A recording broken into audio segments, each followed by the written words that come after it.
What is up, friends? Welcome to another installment of Into the Necrosphere, episode 127. And making his long-awaited return to the show this week is the Antichrist of Adelaide, Sam Bean of Werewolves and the Antichrist Imperium. If you have been itching for an update on both of those bands' forthcoming records, you are going to get that and lots more on this conversation. We spoke about death metal, we spoke about geopolitics, I think we touched on skiing at one point, and we even got a little sentimental towards the end of the chat. As when he was here previously, it was an absolutely fantastic conversation. This one is no different. If you're a fan of the man, or even if you are unfamiliar with his music, this is absolutely the kind of conversation that I created this podcast for. And I think that's about the biggest compliment that I can possibly pay him. You guys are going to absolutely love this. After my conversation with Sam, I'm also going to be talking about some new music. And this week, I answer the question whether WAITAIN was able to pull a dark funeral this week and convince a naysayer like me that their music was worth paying attention to, or at the very least, revisiting with a kinder ear. I will also be doing my usual news, rants, and react segment, which is where I pour myself a coffee or I pour myself a beer, depending on the time of day. I read through some metal news, I listen to some music, tell you guys what I think, and I talk a lot of shit. If you're new to the podcast, remember to hit that subscribe button like it owes you money. Make sure that you follow me on social media. Make sure that you head over to the Teespring store and check out the Into the Necrosphere merch if you're a true diehard.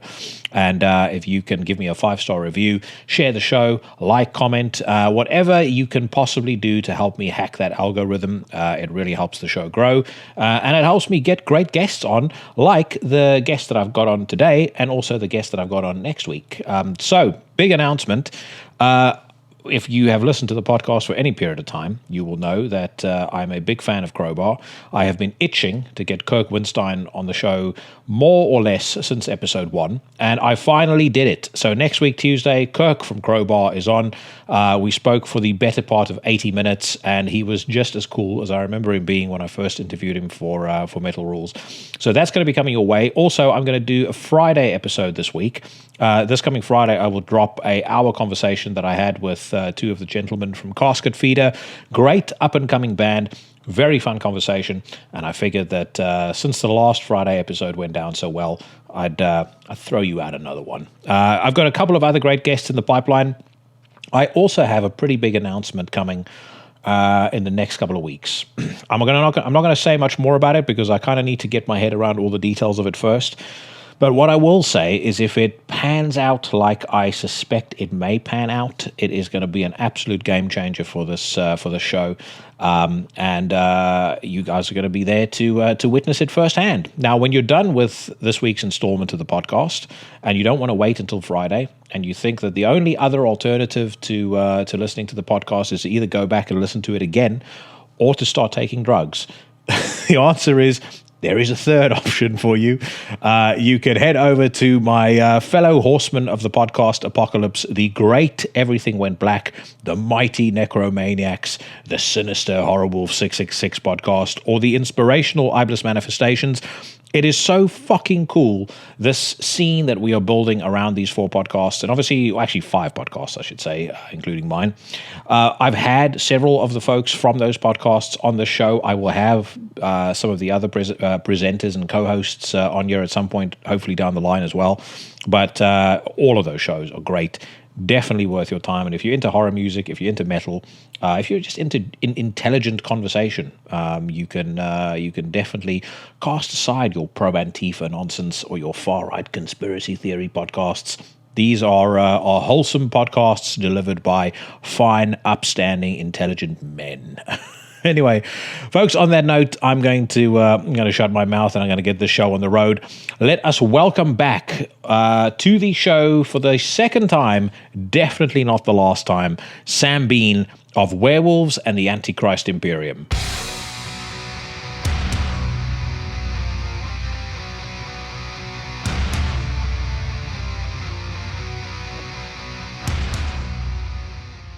So we finally speak, and I will put my hands up and say both times one was my fault. Second one, I'm now starting to learn. I suspect someone may have knifed my car tire, because I sent you the photo, and it's a run flat tire. So they've got like reinforced sidewalls. And the more I look at the photo, like if you look at the way that the tire broke, like the alloy isn't fucked up or anything like that. It just looks like someone stuck a knife in there. And I was compiling a list of enemies to see, who would dare do such a thing. But because I'd been on the road for a significant time before that happened, I suspect it was some ne'er-do-wells in the parking lot where I stopped to pick up my daughter. I think it might be your friends in Extinction Rebellion. All the jokes I made about Greta Thunberg finally caught up to me. There'd be some Norwegian guy in a chainmail vest. Like, was there a sort of like a bloodstained note, like at the end of the knife? No, I made nothing. I actually need to check the car now for scratches and stuff, but the recovery van's already taken it away. But my apologies, I felt terrible about it, which is why you got the most comprehensive update as to why I wasn't going to turn up. Imaginable. I was like, fuck, man, if I let him down, if I leave him hanging for the second time, not sure if he's going to give me the time of day for the third. Nah, it's all good. Like that, whenever I see like a message from someone saying broken down on the motorways of England, I'm like, say no more, fam. Like I've been in that situation a couple of times now. So yeah, well, I mean, BMW roadside assistance is pretty good, but I only ended up getting back home at about 20 to 1. And I nearly dropped you a line because it was just an hour after we'd spoken. I was like, if you've got 2 hours, I'm so awake now, we may as well get going. But I thought, no, fuck, I'm in such a shit mood. I don't know if you're going to get the best out of me.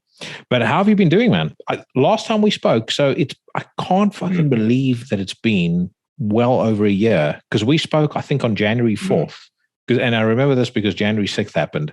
And we said, Jesus, it's a good thing we didn't, or not a good thing, but, it's such a shame we didn't talk 48 hours later. But actually, it's kind of good, because I feel that the world like shifted a little bit on its axis then, and it's kind of clicked over another couple of times since. And that interview almost stands up good as a time capsule, like before, after sort of thing. It is, dude. It's been such a busy year. Like I've moved to a newer house with the missus and the girls. So there's like this great big space, including. I was about to say, mate, look, it's very, very nice. And this is the new place you guys moved into. Yeah. So sort of like, we've got a better location now. I'm living like an adult. It's awesome. Like I've got a little electric drum kit in the back there, teach myself how to grind 300 BPM blast, like, at the age of 47. So you'll probably find my body there, like with an aneurysm, like from my spastic, like grinding style. I just bought myself a new skateboard. That's the closest thing I'm going to get to going through a midlife crisis, buying a skateboard at 42. Pan syndrome, yeah. Pretty much. My daughter announced randomly about probably about a month ago, that she's massively into skateboarding. I'd never spoken to her about the fact that Daddy used to skate, when he was young. And, the last time I picked up a skateboard, I was 21 years old. I never mentioned it to her, never showed her a video. Her mom definitely is not into any of that. She just was into it, and exact words were, "I'm desperate for one." So I said, "Okay, well, I'll buy you one for your birthday, but then I'll get myself one and I'll ride around with you." Yeah. But in a week's time, I'm going to be pushing around for the first time in 21 years, and I suspect either I'm going to fall and break a hip, or I'm going to be the old dickhead at the park, just rolling around on these soft bones wheels. Next interviews with Jackie, sort of like in his cast slides, heading away. No, dude, I'm just gonna cruise around. I'm not gonna try. I mean, I was rubbish anyway. I did it for 12 years, but I was never very good. I just liked it. I liked the scene. I was friends with a lot of people in it, but I'm there's no point in even trying to sugarcoat it. I was fucking atrocious. I could do a pop shove it. I could do an ollie. I could scale a couple of stairs with a well-timed ollie, and that was about it. I used to skate a little bit, but it always seemed to me like the guys who got real good at that had just zero regard for like their health and safety, like or for broken bones or bruises. They just didn't care. Whereas I was always kind of a little bit conscious about that. So that's you just smack into that ceiling of skill like very, very quickly. Oh, dude, I've been watching some new skating videos with Meadow recently. And I was blown away by stuff that I'm seeing now. Like, because I'd sort of stepped away from it and didn't really have even a passing interest in it for at least 2 decades. And there's guys like Andy Anderson and Liam Pace and Trey Wood and all these people now. They're doing stuff that's just like you look at it, you're like, how the fuck do they land this, let alone come up with it? It's just absolutely ridiculous. I think, honestly, I think it's almost like the same syndrome that you've got like with death metal and YouTube videos, like, and it would be like a few decades of Tony Hawk and plus like the Red Bull mega cuts of, the hero skaters.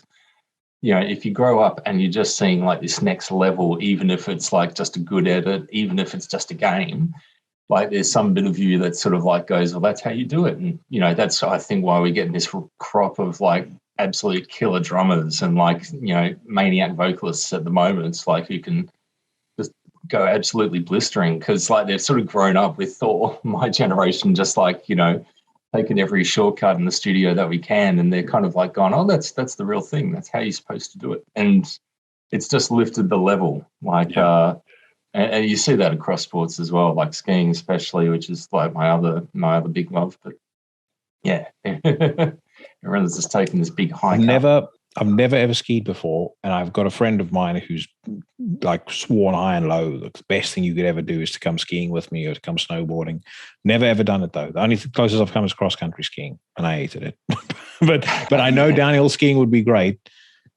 I know I'm sitting here talking about picking up a skateboard again for the first time in 21 years, but I'm always, when I was on those cross-country skis, I was like, how the fuck do people manage to stay on these fucking things when they're going down a hill at like 40 miles an hour?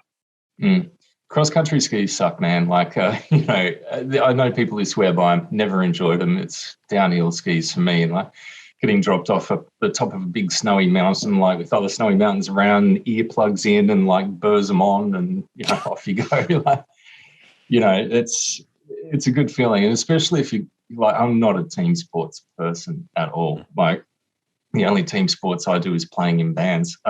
So just, it's a really good sport for people who don't like other people. You get to a nice resort that's not too busy, and it's very easy just to find big parts of it that you've got all to yourself, and you can enjoy, doing your thing all by yourself. Lots of people far away. And if you can ski good as well, and other people come near you, you can ski away. Yeah. So yeah, it's sort of good in that aspect.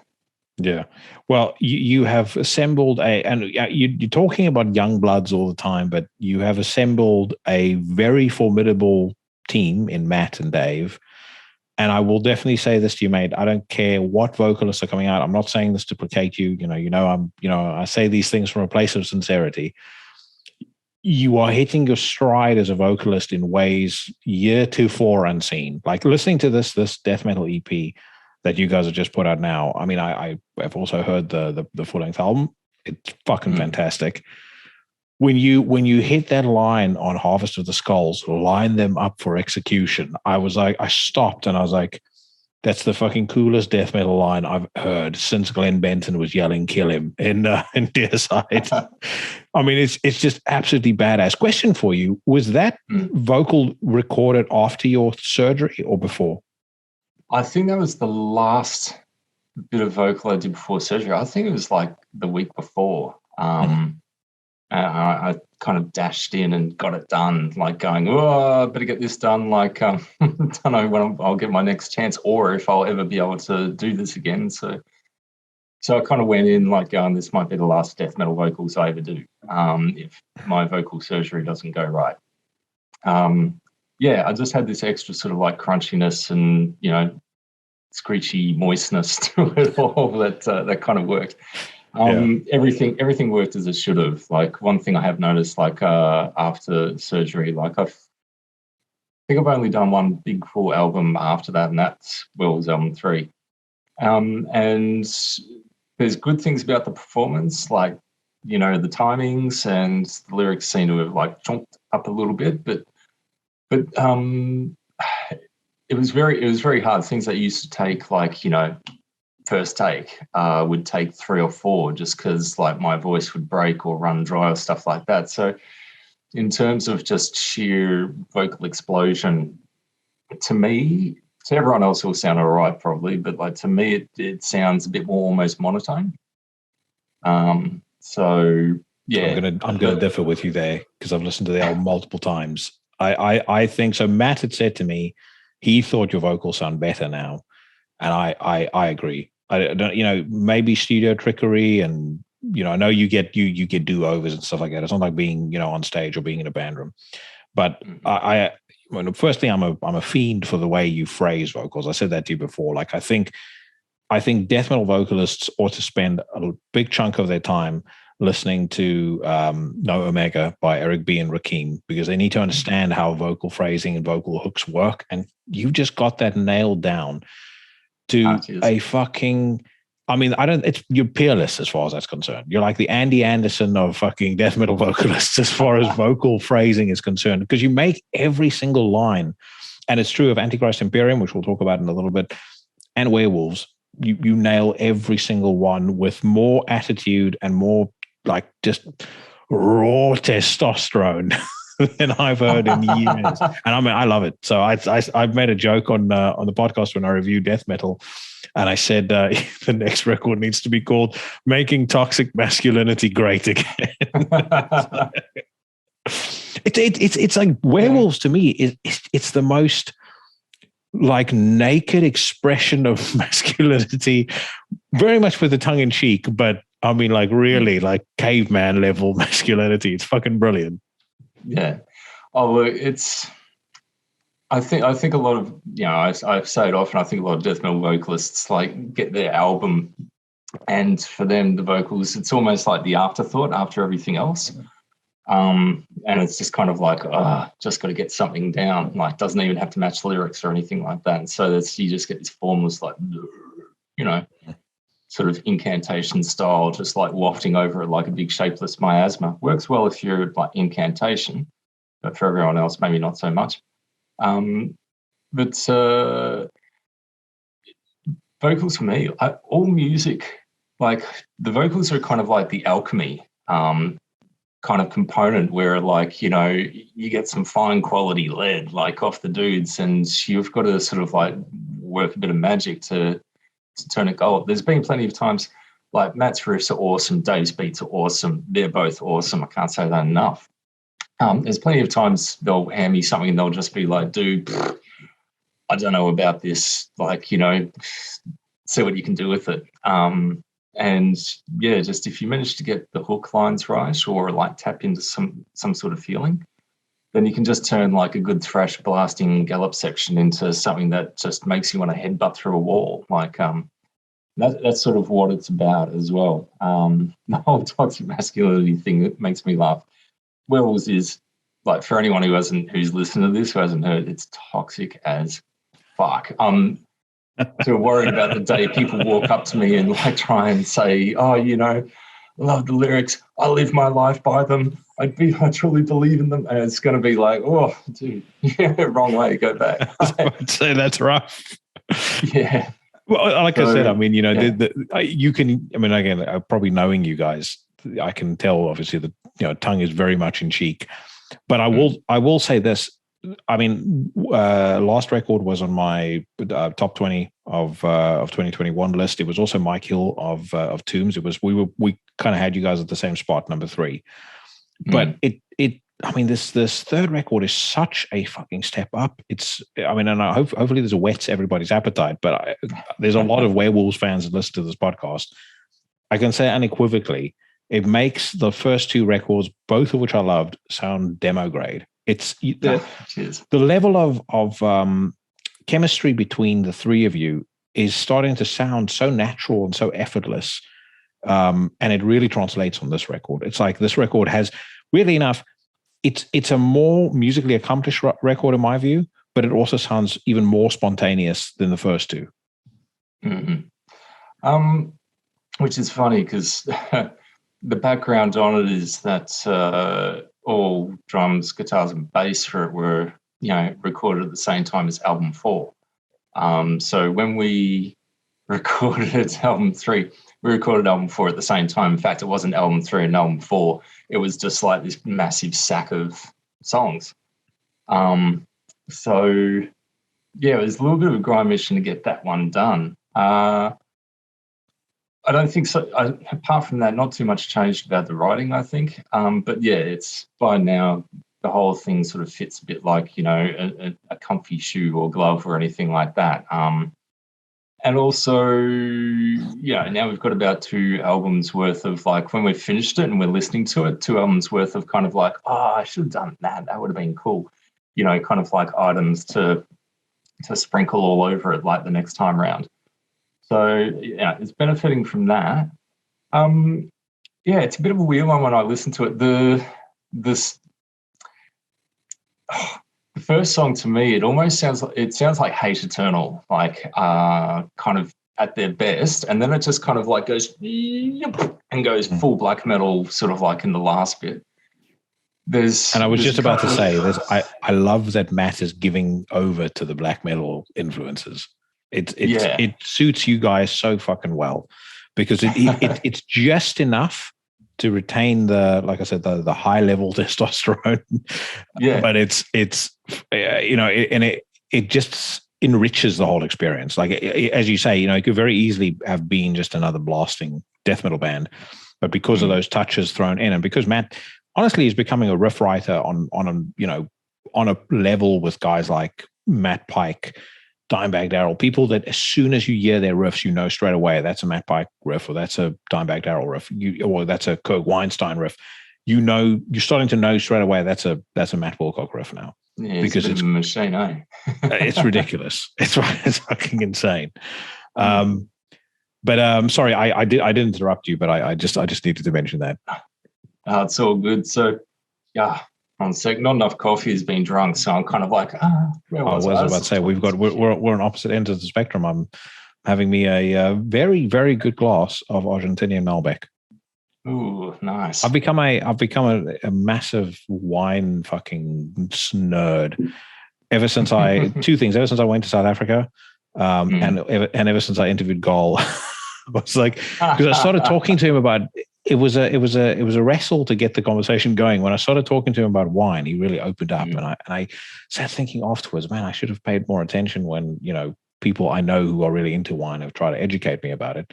I like wine, and then that just kind of transpired from one thing to the next. My friend's dad actually kind of sat me down when I visited South Africa in December, and he had like a couple of like really like elite of the elite directors reserve, you know, top-notch wines, and he was explaining to me like, okay, this is why this tastes the way it does, and that really kind of, you know, the bug bit me after that. I've no other major vices. I don't smoke, you know, I don't have a fucking cigar humidor. My other vice maybe is high-end audio, but that's born from the music that I love. But red wine is becoming a very big one. So, yeah, I was going to say, you'd like this area. I live in Adelaide, Australia, which is sort of like ground zero for like a lot of Australia's wine production. If you've ever bought a bottle, and I noticed the labels change when you go over to England. If you buy a bottle from Australia and it says from Southern Australia, they mean around here. So basically, like, we've got wineries to the west, wineries to the north, wineries to the east. And the only way to like drive out of this city and not drive through a winery would be to drive straight into the sea. Like, it's just everywhere. It's really funny too, because, like, you know, around my age now, it's a life of death metal, you know, and whatnot. But you get other people around my age who've grown up here and haven't moved away, and, you know, their lives have been in hospitality, and some of it's been in wineries as well. So, like, and when you get those people, especially at a party or a dinner party, I love to cook. So people bring along their own stuff. And so often someone will turn up just like with some bottle which doesn't have a label on it. And they'll be like, yeah, I just yanked this out of the garage, you know, from the bottom of it there, and then blow a bit of dust off it, and they'll pour out some blend that just, knocks your socks off. And you're like, oh my God, this is the best thing I've tasted. So, yeah, for wine, I'm in a lucky place. Mate, with all of the bands putting out their own wines and putting out their own blends, Werewolves has got a perfect opportunity to turn out blood of the saints, Merlot. It sounds like it's got religious connotations, and werewolves is like, we stay away from that shit. If only just for the reason we don't muddy the waters with all our other bands. Well, I was about to say maybe Antichrist Imperium could do that. Possibly, yeah. But I know there's a lot of bands doing things like wine and hot sauces and beers at the moment. For me, I'm sort of like good on them. Like it's always good to mix the products up and stuff. And if Dave was to turn around one day and gone, right, I've got some chicken marinade now that's called Werewolves, I'd be like, yeah, all right, why not? Let's go for it. But to me, it doesn't for most people, it's not this will sound very music business. It doesn't seem much of a unit shifter. And it's a perishable. T-shirts I can keep in that box for the next million years and still flog. But also, for the weight of the unit and the cost of postage, it's not enough profit. A hoodie, nice, light, stick in a sack, send it off, make 20 or 30 bucks profit on it. Bottle of wine, send that off will probably cost me, 25 bucks to send it anywhere, which is about as much as the bottle itself costs. Yeah, so my sort of brain always looked at that and just gone, it's cute. I like that bands do it and maybe take it on the road even. But it's never really everyone like going, when are you doing your hot sauce? I'm like, I don't know. I don't think ever. When are you doing your spice rub? Oh, look, the Amenta and Psychroptic and King Parrot, they've got that shit sewn up. Like I don't know if I want to go head to head with them in the hospitality wars, in the food wars. Yeah. It is interesting though, like the stuff that bands are turning to in order to make I would say supplement the revenue model in the 21st century, because it's definitely changed from back when you were getting started, or back when we were getting into this kind of music. A band. We sound like we're on the wire right now, like the game done changed. I recently watched that again, by the way. How good is it?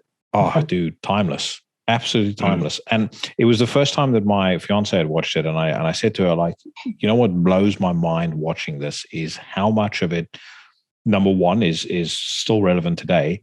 Number two, almost in a weird sort of way, foreshadowed things that were going to happen later on in life. I mean, the whole fifth season is about fake news, and the term hadn't even been coined yet, and it was. I think at that point, at least, there was still at least some degree of trust in the mainstream news media. That obviously is gone now, but they started to sort of. I mean, it was the only show that was doing it. They were starting to kind of touch on some of the things that were going on in newsrooms, and almost cautioning against it and saying, like, the incentive structure is there because of the way that the industry is going. They'll almost sort of leave you with the message of beware, this is going to get worse. Lo and behold, it did. Yeah, the pre-internet news age, it's funny to be of that age where I can clearly remember being in adulthood pre-internet, but also well-traveled, well-read enough and aware to know how things were, and just to now watch the current internet era and the post-truth era, I guess you can call it as well, where things are different. I'm actually a little bit of an optimist though in terms of all that at the moment. So yeah, I'm not quite as worried or maybe jaded or pessimistic as I once was. I would agree with you. I've said many times now on this podcast, I think things are going to turn. I see a very, very broad swathe of people moving towards the center, and opinion polls would reflect that as well. I think whatever the elites try to unleash on us in the last 12 months, I think was brought to the light enough that people are now enough people have now gone, let's set our differences aside because we've got a common enemy, and it's these motherfuckers. But I do still feel like I said this at the very start of the year. I said I think we're going to win in the long run.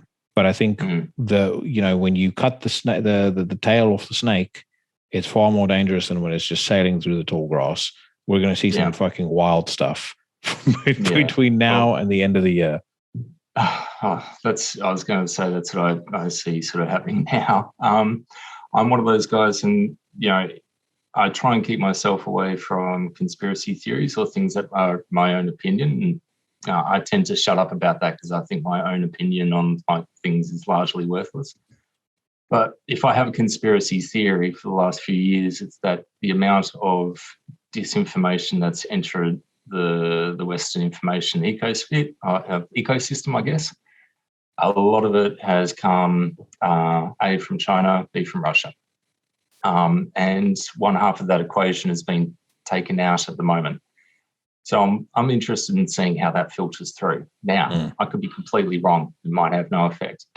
But, basically anyone who has been running cover for them right now is getting flushed and is wide out in the open. They're no longer able to disguise themselves, I guess, as the centre. And they come across, when you come across barracking for someone who's bombing civilians, you come across as the extremist that you actually are. So I'm sort of enjoying that aspect of it at the moment. I think they will have a change. And, for the Western part as well, I think that might also G up some of the money and a lot of people. And, when we're allowing China the equivalent sort of access to media to our opinion makers, hopefully, touch wood, there'll be a bit more cynicism on our part, or a bit more care, maybe, just aware of the destruction or the danger that can cause. So that is that's my conspiracy theory. That's as wild as I get. I think a lot about the psychology behind some of the stuff we're seeing, and I was reminded of it again when the invasion into the Ukraine began, and immediately you had people that, generally speaking, are come across as relatively sensible, including people that I know, including people we know, say, starting to question stuff that they'd seen, and my immediate response was, "You're fucking insane. This is a clear-cut case of a despotic, imperialistic lunatic invading another country." But then I kind of took a step back and I started thinking to myself, unfortunately, because of all of this misinformation that's been spread, whether, regardless of whom it's funded by, I do think that it has gaslit certain people to a point where their trust is now so low that anything that gets thrown their way, they're going to automatically question. Yeah, and in a roundabout way, in a roundabout way, it makes them more if they're saying this, then I'll think the opposite. Yeah. And there's not even any thought about that anymore. It's just reaction. And I'm kind of like, that 180-degree turn, do you realize the side that just put you on by doing that or by entertaining that?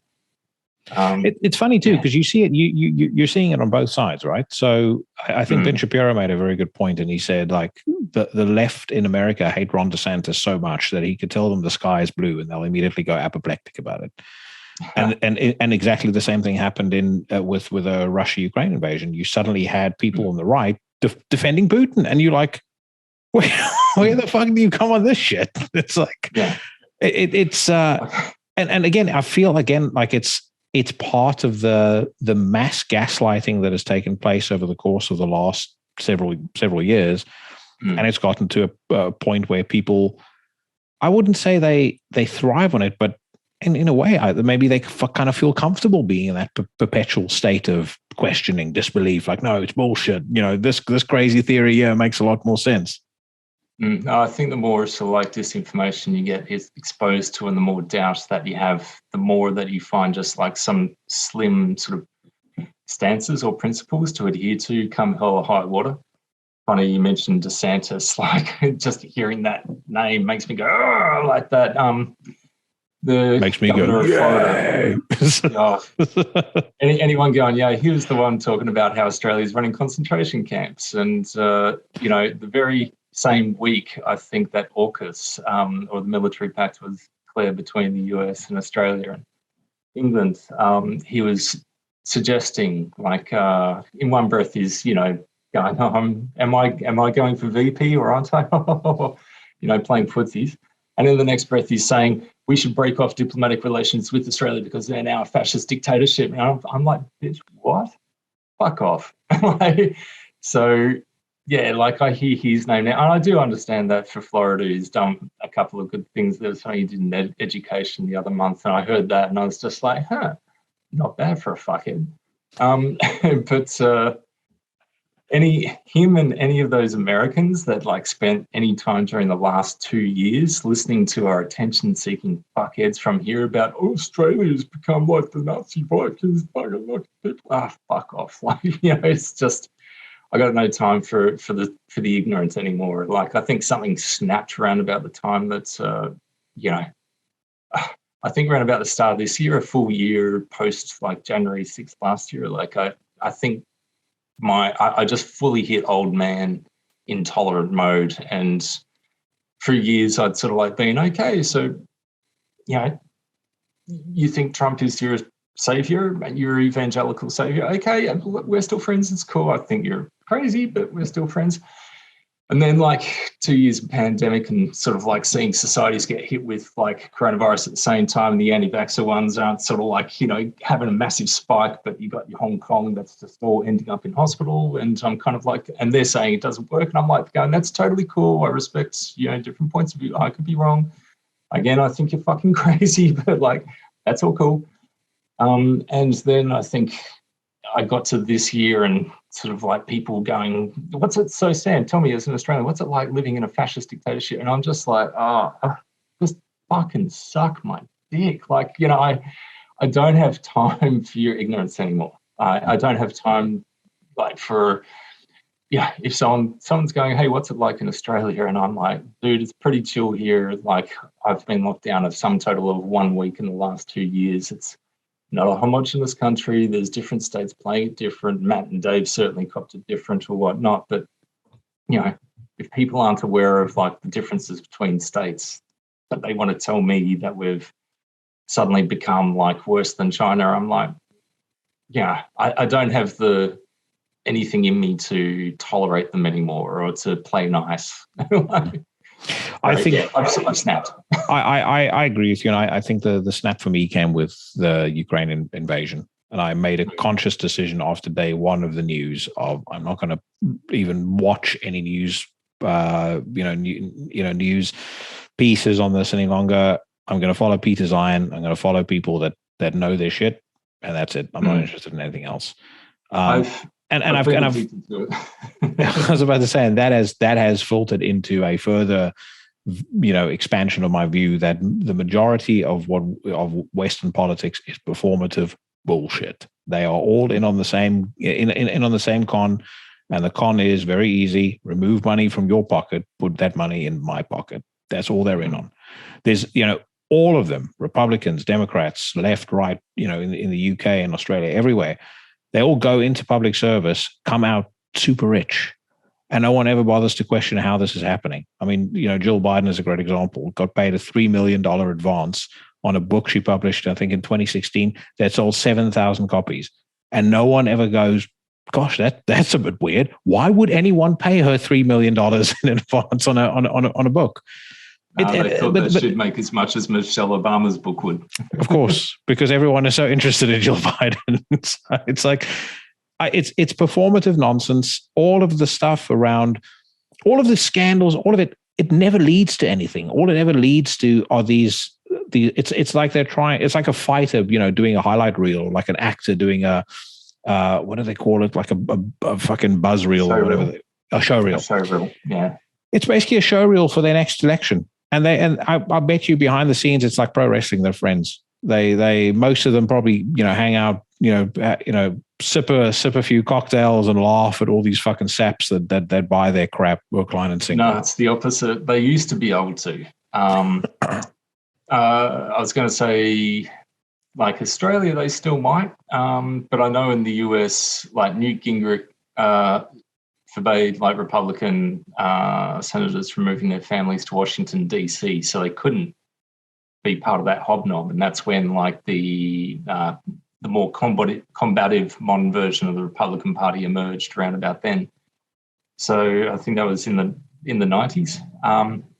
Australia, I think there's still a bit of hobnobbing. We still, we don't have that full football team barracking blood sport fucking idiot view that the Yanks have, where you barrack for your own team come hell or high water, and those other ones are such motherfuckers.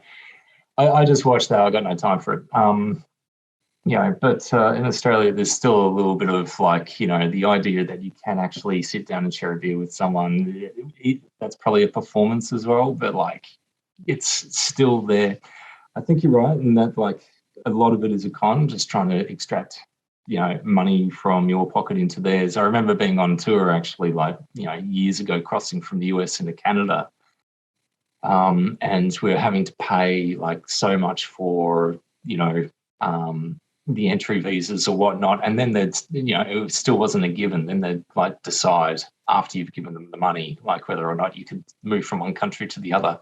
And if you got rejected entry, they'd keep the money. And I was like, that's how criminal gangs work, isn't it? Yeah. Heads I win, tails you lose kind of shit. So but I think there's 1/4 of what they do where there is a purpose to it, or there is a public purpose to it, instead of just a private fleece you dry sort of impulse. Part of me is watching the whole Russian-Ukraine war carry out, and especially the West's reaction to it is probably we're seeing a delayed amount of public action getting carried out by the countries. There's nothing more real than $40 billion worth of Javelin and Stinger missiles, getting sent. It's tangible and real. So yeah, been enjoying that. I was going to say my line in the sand got drawn on the first few hours. I got a mate in Kharkiv, and so I've got an ex who, he's been shelled nonstop now for fucking ages, and I know someone else, she had to make a run basically for Poland. So 7 days later when people started springing up, I loved it how Anonymous fucking rushed off the bench into the fray. That was amazing. So it took a full week for all the Russian disinformation to get out, just because their ISPs were in an absolute shambles. But 7 days later, after all this has started, and I've seen one person I know make a run for the border, another one, having to stay in his basement 12 hours a day because of shelling. And I start getting people coming out telling me how it really is over there. I'm like, yeah, they'd lost me 7 days ago. Yeah, you're not there. So it was interesting too, though, that a lot of folks like George Friedman, Peter Zion, people again that we respect didn't see it coming. And kudos to them. They stood up and they said, I got this wrong. But they didn't think it would happen. Zion was an interesting one in that he predicted that they would go into Ukraine and push into Eastern Europe in an attempt to, his theories, plug all the gaps for military approaches to the motherland. But he didn't so much set a timeline on it.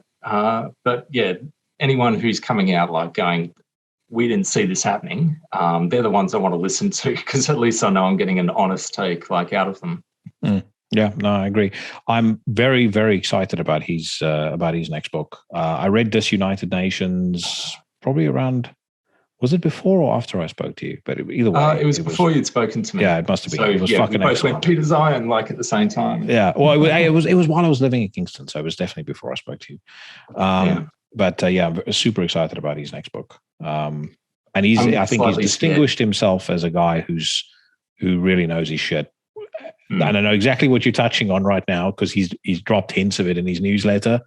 Also terrified about what he's going to tell me in the next book. So. Yeah, that's when, for everyone else out there, this is how you know you found a geopoliticist worth their salt. You read their stuff and you sort of go, oh, fuck, that's not good. That doesn't sound like fun.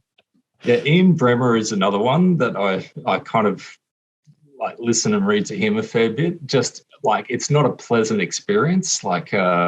He often says some stuff that I angrily disagree with, but for me that's almost well, I need to hear that. But yeah, like I've already got ahead of like the latest book. Like my life hasn't been so much death metal over the past few months. It's been like putting vegetable planters and wicking beds into the backyard and going, fuck, we're down to 2 trucks, better get it back up to 4. You know, it's been a lot of stuff like that. Getting a 1,000-litre rainwater tank, like juggling right now 5 solar panel quotes. You know, I haven't gone full Tucker Max, who, by the way, should win an award for like the worst reaction to your first pinger ever. I haven't gone like that fucking mental. I think, you know, I don't see full societal collapse. I think you need the population to actually want that for it to happen these days, like in your country. However, I do see like in a place like Australia, I see more like some speed bumps. And I'm kind of like, yeah, look, I live in an agricultural bowl, but let's get a little bit of food happening and let's get maybe a sack or 2 of wheat in the shed and a bread maker. Like, I don't see the water supply stopping or becoming super expensive. You've yet to mention cattle in the backyard or sheep or something like that. Nah, I'm not going to, like, you know, you're not going to see like me on Facebook like going, here's my first pig slaughtering video. You know, I'm not. Profile picture of you with a shotgun over your shoulder. Daddy's bringing home the bacon today. Oh, and those guys as well who are like, you know, here's me like with my first gun lesson so I can learn how to handle like the 4th turning. You know, you know, I don't see around these parts at least. I don't see things getting that bad. But like, you know, recession's braked in. Depression is a possibility, and with about a quarter of like world's fertilizer getting taken off the market for the foreseeable future, someone's going to go without some nibbles. So yeah, I don't want that to be me.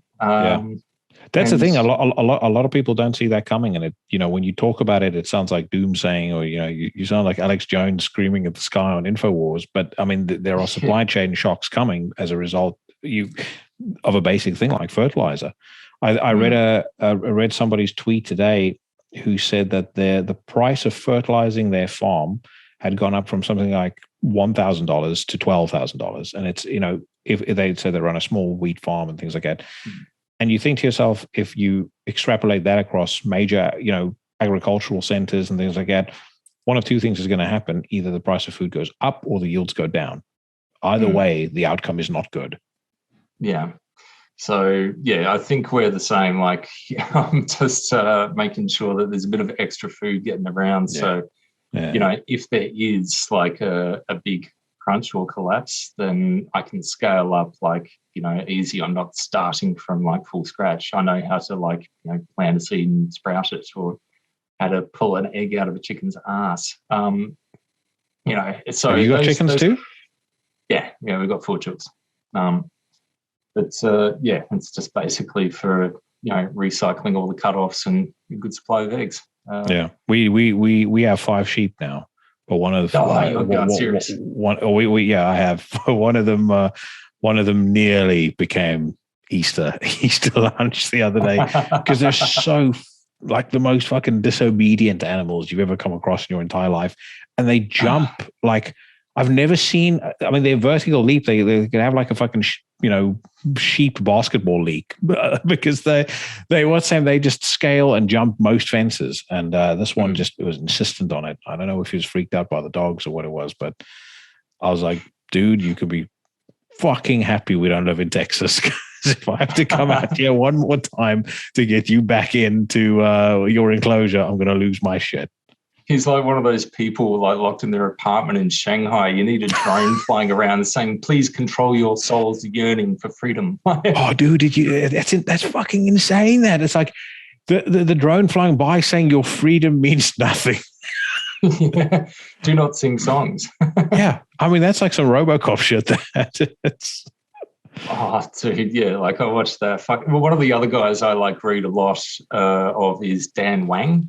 Yeah. And he's another one where like I read it and it makes me angry, and that's just because it's informative and a lot of it's not that much greater news. And it's a good counterpoint, I guess, to, you know, I read Peter Zion on the one hand because I you know, I love his information, his purity, but I also love, just him like going, yeah, China are going to like crumble in a few years. And I'm like, as a country that's currently sort of, under economic war from them, I love hearing that.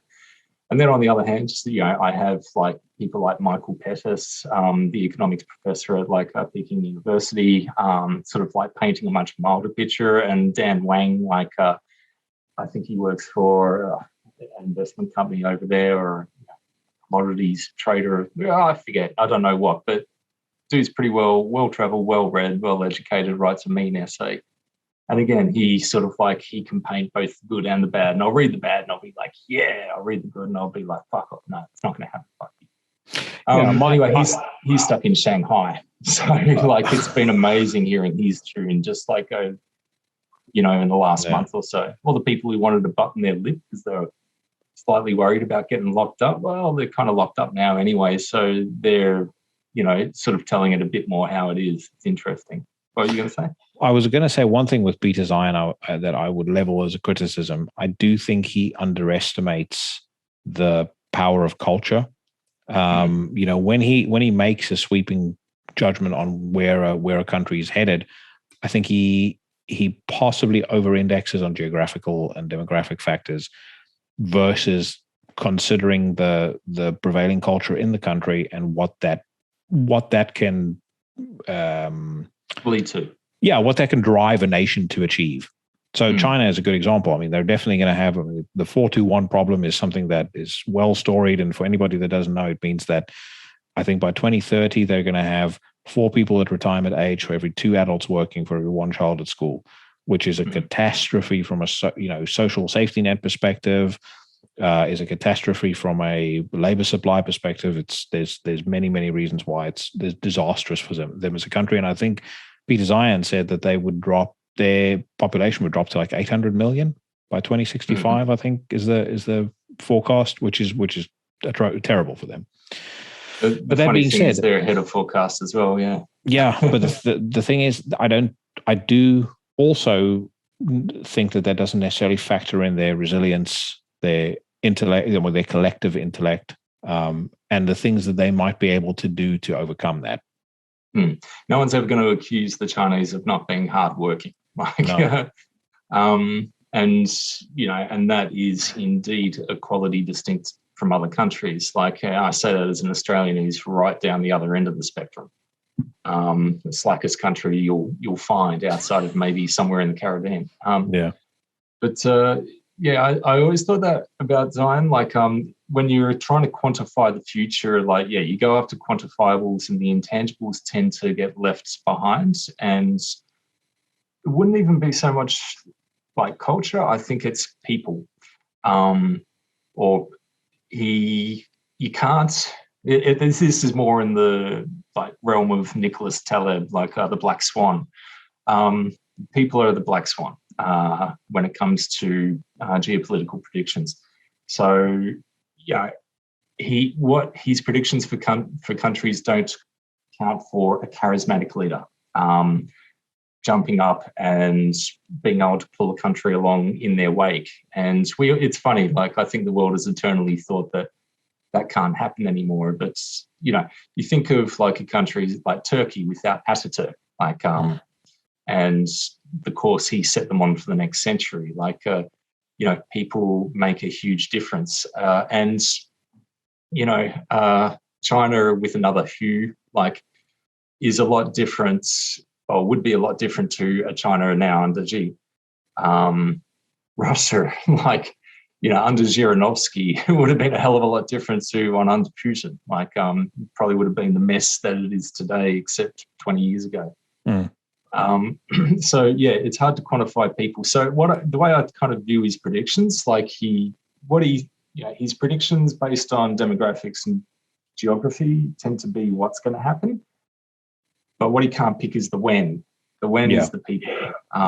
And basically, it's just the rest of it is just the tinderbox, and the person is the match that gets chucked in.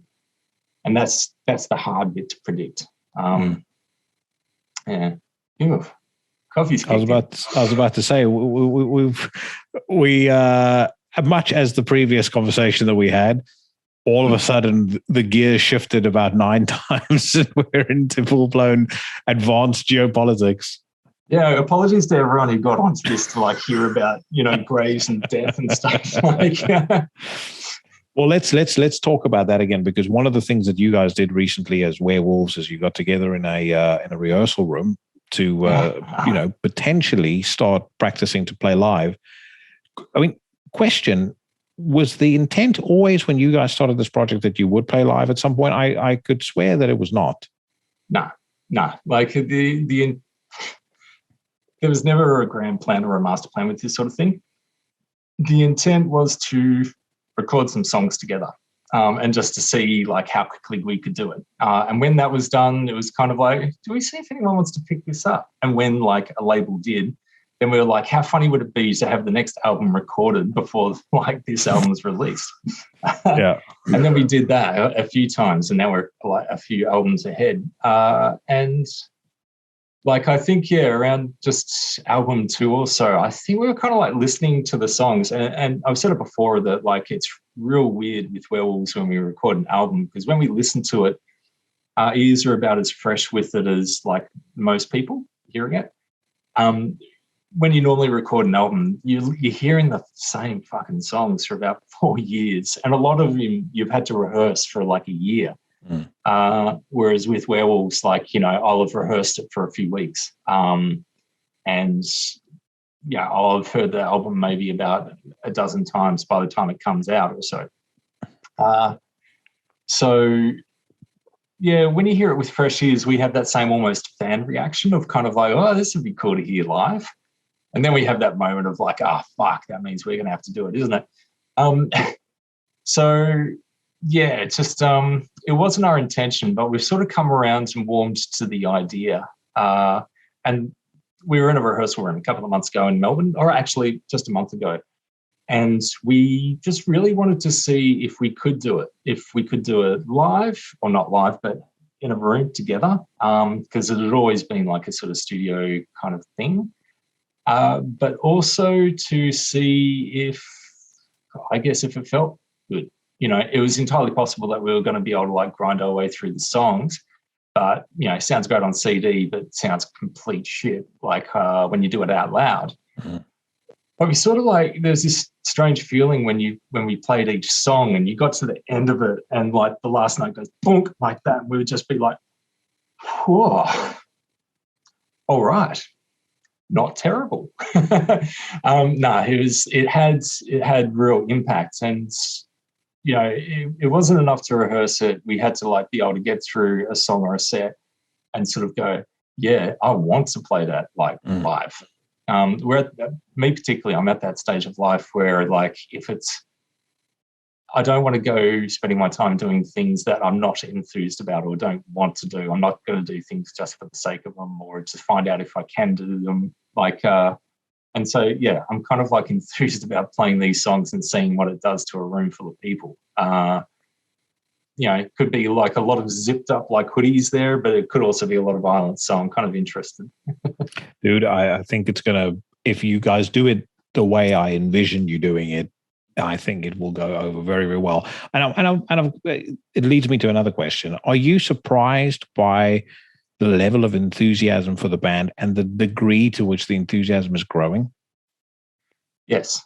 A better way of putting it, I was more surprised last year. This year it's happening and I'm like, okay, it's still happening. We're doing all the right things, I guess, for that to continue. We're sort of staying busy. We're ticking over. We don't have big quiet periods where like we go silent for a few months. We sort of like we've always got something to kind of talk about. And it helps that we put out an album a year or so. It's like hard to forget about us when we do that. Kiss was doing that back in the day. Look how big they became. Yeah. They got the merch range thing right as well. Like, both Dave and Matt have like, they've got their own sort of like takes or points of view as well. Like Dave, merchandise man, will sort of like always be like moving a new piece into the store every like couple of months or so. And there's, I'm not a big merch head. There's a lot of people where they're interested in that and they love that. And I'm kind of like, all right, it's not me, but if that's the bit of the music you enjoy, go for it. Matt is kind of like, he loves the sort of silly, over the top, Rambo movie worshipping sort of like caveman sort of persona. Yeah. And he loves like, just whacking out the odd social media post where it's like, sort of like that. And I just love talking shit to people. So that's where I sort of work into it as well. But that's kept everyone interested. I think live shows, and there are going to be live shows. I was just about to say, so verdict after you guys were in the rehearsal space together is there will be shows. Yeah, we went and got a beer, and we were kind of like, well, guess we're going to play a show then. And I was like, I'm up for it. And the other two, they spend all their life playing shows as it is. So I'm like, look, I'll work around you guys. But yeah, we haven't confirmed the bookings yet, but it looks like as soon as June and July, we could have 2 shows happening then. And we'll find out, like, just how this shit goes down. The idea, everyone's kind of like, okay, so you're going to do a full tour of Europe then? And it's like, whoa. we got 50 dates in America. Pack your bags. It fucking blows my mind. They're just like, okay, you guys are in your 40s and own houses, have kids. Like, yeah, but you can jump on the road for like 2 months over here, can't you? It's like, settle. Like everything in this band, we sort of like do one thing and it feels good and the reaction's enthusiastic and we enjoy it. And so then we just take it up another level, and it's all very natural. And the live shows will be the same thing as well. We'll play live shows. We'll, if we finish it and we're drenched in blood and like, there's like, they're just mopping all the bodies off the floor and stuff, then we'll be like, that's good. And then we'll take it further from there. If we play the shows and we're thinking that we're fucking fantastic, we get to the end of it and everyone's like, show us your cock, then we might be more like, yeah, that's not quite what we thought it was. So let's maybe try another regional show next year or something. But yeah, if it all goes well, the way we do things, we'll step it up piece by piece. And if the reaction just stays good all the way, then the sky's the limit. Dude, when we touched on this last time we spoke, I think there's a real hunger for death metal that has the kind of attitude that Werewolves has. And everyone I know who's a fan of the podcast, who's a fan of your band, I think they all agree. I think there's a lot of death metal that's coming out that's technically very good, but it doesn't imbibe the spirit that we all fell in love with. That, makes you want to break shit in your house. No matter how old you are, you kind of still get that storm and drang of a teenager as soon as you hear it. When you hear Where the Slime Live, when you hear Sacrificial Suicide, when you hear Jesus Wept, whatever the case may be. There's not a lot of death metal like that that's coming out, in my view. And I think you guys are the band that nail it superbly well. My only request will be, if you guys put together a set list, please do not make the same mistake that so many other death metal bands do, and it's from start to finish, it's just blasting. I can't understand that.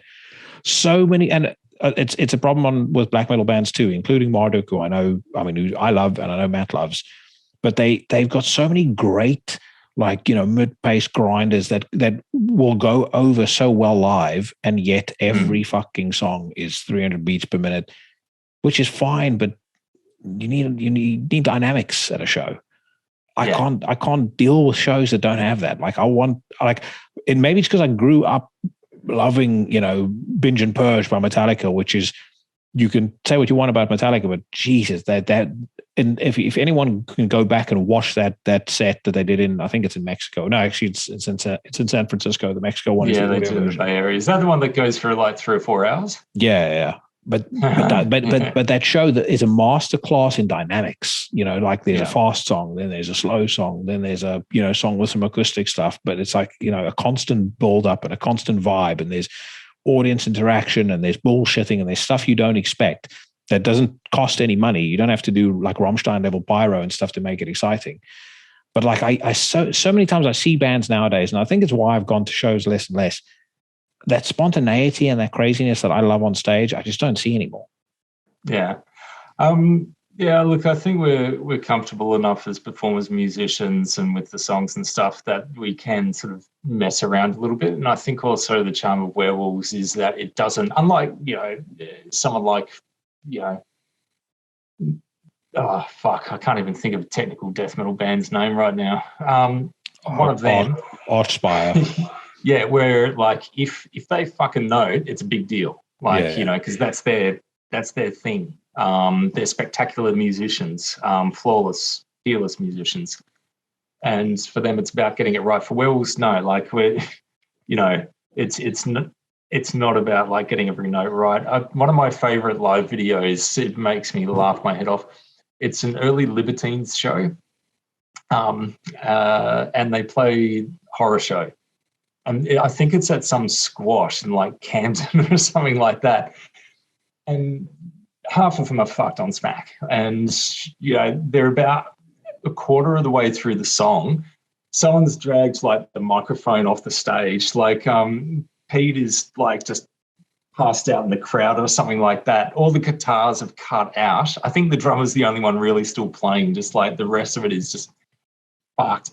And I'm like, that's awesome. I would rather be at that gig than at the one where all the monks, all the like technical Shaolin fucking death metal monks are like, getting their scales right. So that's a little bit of a revelation for me. It also, it takes a bit of the pressure off as well. Like when it comes to doing shows, it's kind of like, all right, but if a bass string breaks, like it's not a full panic attack moment. We're going for that as well. Like the other guys have the chops to be able to compete with like the super musicians. They are the super musicians. I'm not. I'm a piece of shit. I'll be wandering up there like with, this BC Rich with a waiting problem that just fucking sinks down like, a midlife crisis. A midlife crisis bass. Yeah. And however good I think I am now, I don't have like kilojoules of energy like, I was exploding with back in my 20s. So, I've got testosterone replacement supplements, mate. Fuck that shit. I keep on getting these ads whenever I go onto YouTube from T-Loads. I really? think it's called, and it's just this, it's so naff. It's like this it's all these guys like going, I started taking T supplement, now I get massive loads. And I'm like, I think I've seen that on Facebook. Yeah. But it's good. So I know the whole the strap line of like drop massive load. These happy sounding guys going, my girlfriend loves my massive load. And it's like, and he's the worst I'm thing. shooting a rope and my girlfriend loves me once again.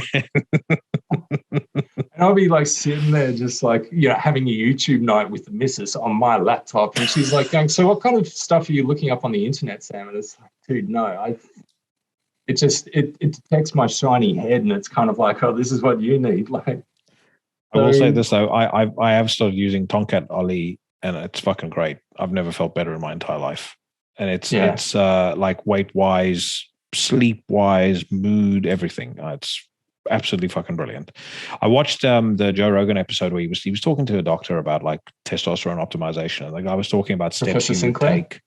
I think it was, or someone else. Yeah. I think he was talking about steps you could take before you consider, medical testosterone replacement therapy. And he mentioned Tonkat Ali specifically as something where they had done independent studies. And I think the studies got it up, had seen something like a 3-fold increase in naturally produced male testosterone hormone through using Tonkat Ali. And he was busy finishing the sentence. I was like, all right, where do I find this shit? You're there with your credit card, just like typing the numbers in. Like, it's like whatever it costs. It's actually not all that expensive either. But I have started using that. That's very good. I feel fucking brilliant since I've started using that. I might start using that 2 weeks before shows or something. So like I step up there all like roid ragey and shit. So like bulked up. Oh, actually, weirdly enough, it makes me feel more chilled out. Yeah. Oh, cool. But I mean, I was going to ask you about this actually, just, as we're talking about shows, last time we spoke a lot about like the death metal that we loved. Shows that you love, like especially the heavier bands, like, because we can talk about a lot of bands outside of metal, but when it comes to the heavier bands, like the shows that have blown you away, the bands that have blown you away live, I'm curious to kind of get your take on what the ideal live show is, or what the shows are. What who do you, as a musician, who do you look up to as a dude on stage that commands an audience like none other? Oh God, can't really think of any current ones. I think everyone started looking at their sneakers like a bit and stuff.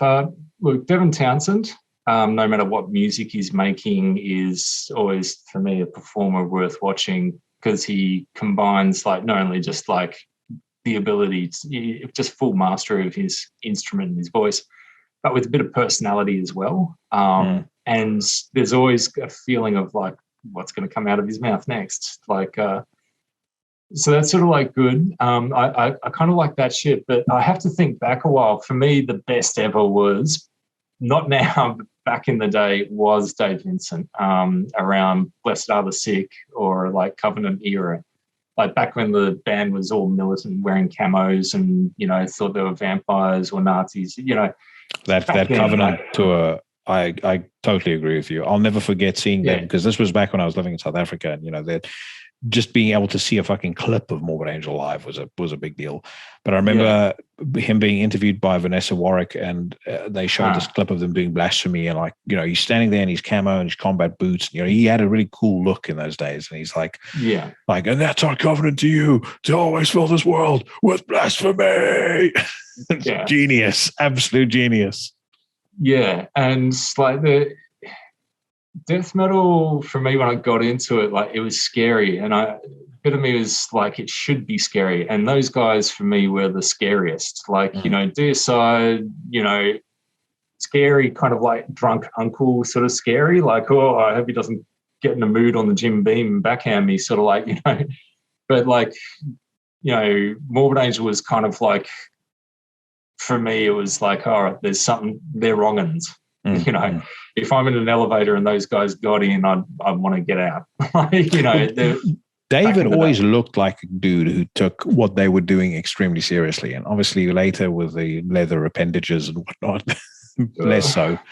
But the Covenant David with the, somewhat blondish hair and the goatee, I mean, that to me was like the best, the coolest death metal frontman I'd ever seen. Like I was such a fucking fan of that band around that era, and it was in part because of the image that he had, and as a teenager, kind of really just starting to get into death metal. Like that was like the dude I looked up to the most. Yeah. So for me, that was one of the top ones. If I was to think of the others, like it's just going to sound like a sort of like a best of reel. The Napalm Death. Here's the thing, like it all got completely fucked up for me when Berserker did the Summer Slaughter tour, the first Summer Slaughter tour across the States, because the other bands on that, well, there was Dark Tranquility, but there was also Strapping Young Lads, Napalm Death, like the full lineup with Jesse and Nile headlining, and that was when they had Tony Loreno and John Bassano, and I saw all of those bands every night, 30 fucking days in a row. And at the end of that was me done. Like nothing's come close since. I like Napalm Death, even though Barney looks like a total spaz when he sort of like, does vocals, but something about them on stage, it's like standing behind a jet airline when it takes off. It's just like that full standing outside a hurricane, getting my like follicles pushed even further back on my head, like getting your flowing mane blowing in the wind. I agree with you. I remember seeing them live the first time, and I said to a friend of mine, like, this is the fucking heaviest thing I've ever seen in my entire life. Like, totally agree with you. Barney looks like a total weapon. Something about on stage. But something about all the sound. It makes me want to scream. Like, I can't stand still. Most bands, I just kind of like want to lean up against something and take it in. Sort of like seeing Napalm Death throw down in full, like, flight. I just kind of like want to just smash everything. It's great. And that's, what you want. You want that experience that takes you beyond yourself. The other, I was talking about Nile, like back when they had John Vasano. Just about to say best Nile lineup, without a doubt. Yeah, and they're just released in their Darkened Shrines as well, which for me, they've done great albums, and that last one that they did is amazing. But I think in their Darkened Shrines was a proper album from a proper band at the time, where every bit of it works and it flowed and it was a proper band. And like, a lot of it since then has kind of felt like Carl and Dallas writing for a studio and then like using their technical expertise to drag it across to live. And Callias, amazing drummer, but Tony he's got rhythm. Like for him, a rhythm, the best way I can express it, a rhythm isn't like a metronome. For him, it's a dance beat or something. As weird as that sounds. Like, so when he plays, like when Tony plays, you want to move. When George plays, it's just like someone fucking flamethrowing the entire crowd. So that lineup was amazing. Like, that was back when Dallas was probably still fully into the band, like Carl doing his thing. But like John Bassano, we called him Conan, like on that tour. I was just about to say he had a look, and I fucking loved that vibe that he had. And when they would have the Egyptian music playing in between songs when he's talking to the audience, and he's just like yelling at them, he's muscled up, and it was just such a great vibe. It was like Man of War without the campiness. It's like, it was like Man of War, but of like actual war. It's like if you can line up all the members of Man of War in front of him and he'll sneeze and they'll all fall over. That's how badass he was. Yeah, and like he would step up on there and he'd psych himself up before getting up on stage. So by the time he stepped up on there, it was like, a little bit of a coin toss whether or not he was going to start playing music, whether he's just going to pull that bass off and just start fucking lopping everyone's heads off with it. Yeah. And again, like, that's what you want for me, that's what you want from death metal, the most extreme form of music. You want that feeling of anything can happen. You don't want that sort of like, I'm here for like a clinical conservatory music orchestra, sort of thing.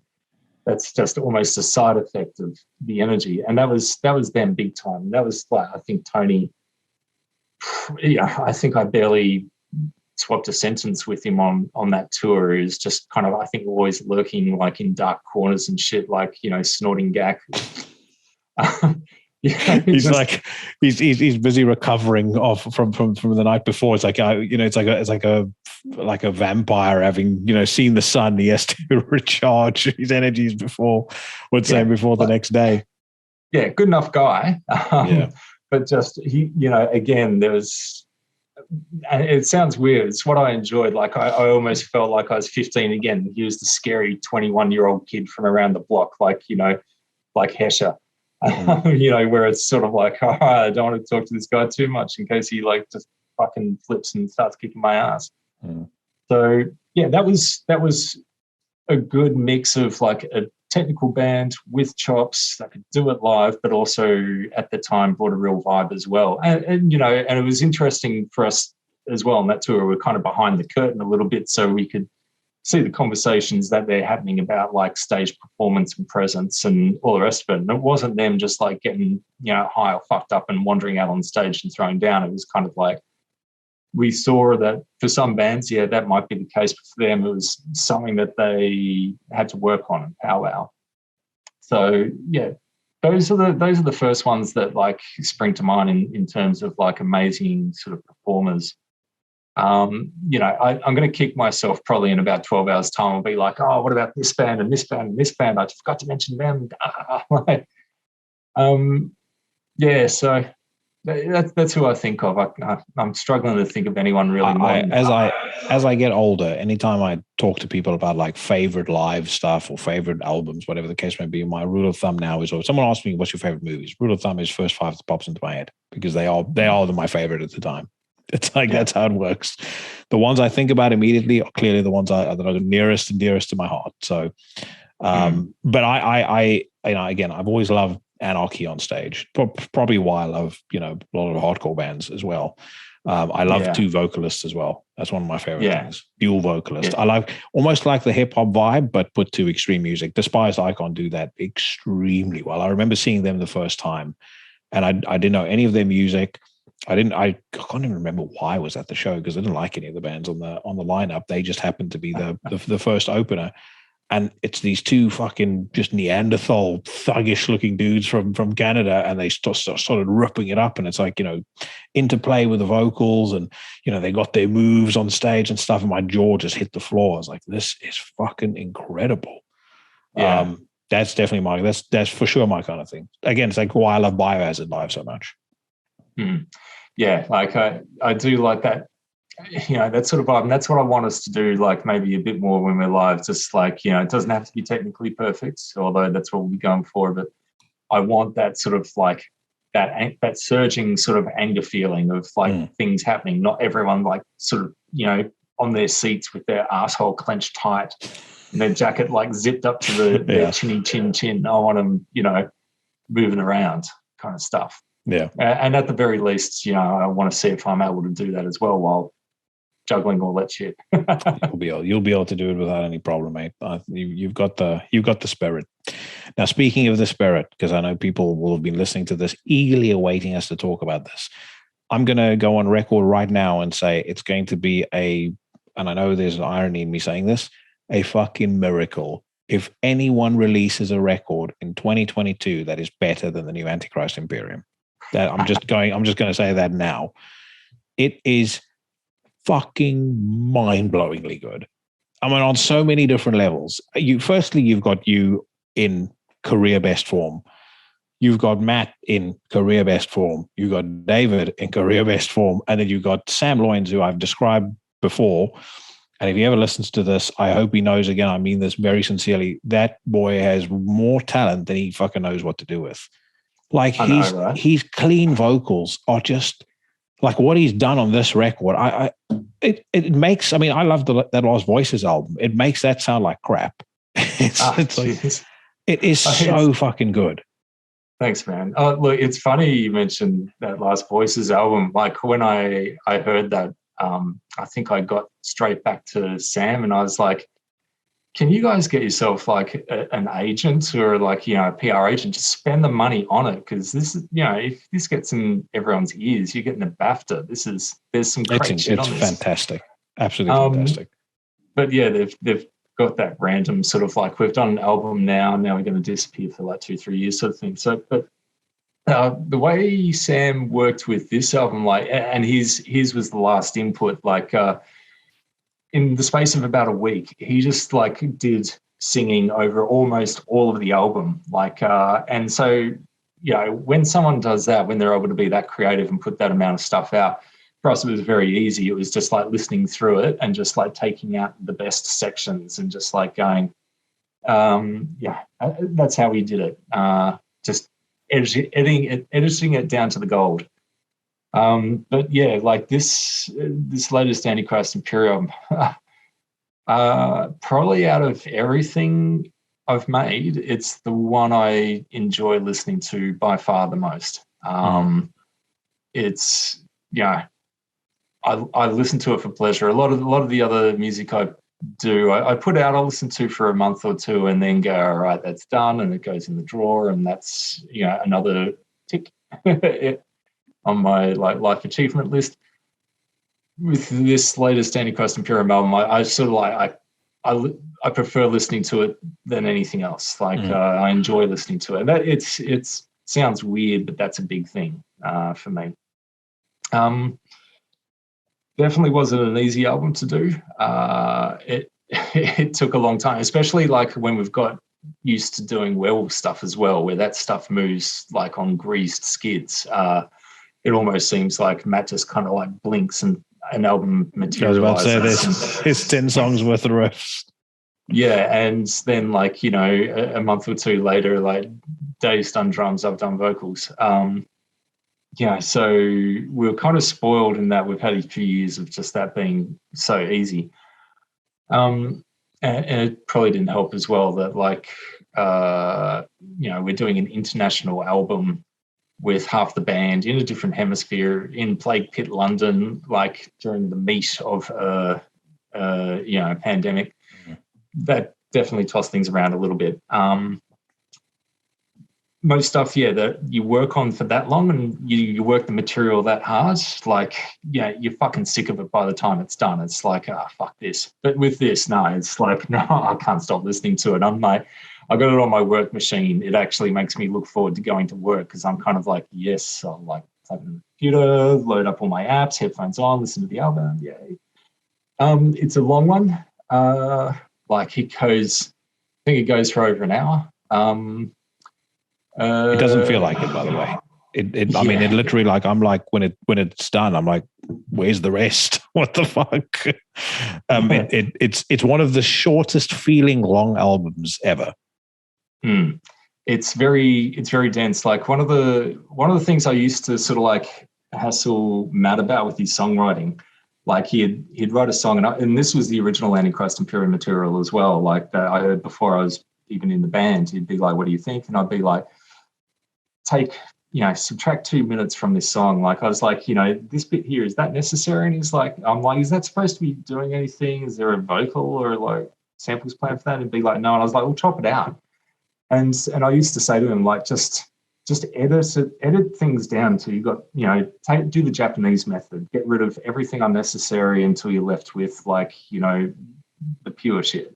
And he's mastered that now, like at big time. With a lot of his writing, I'm kind of like, fucking leave it all in.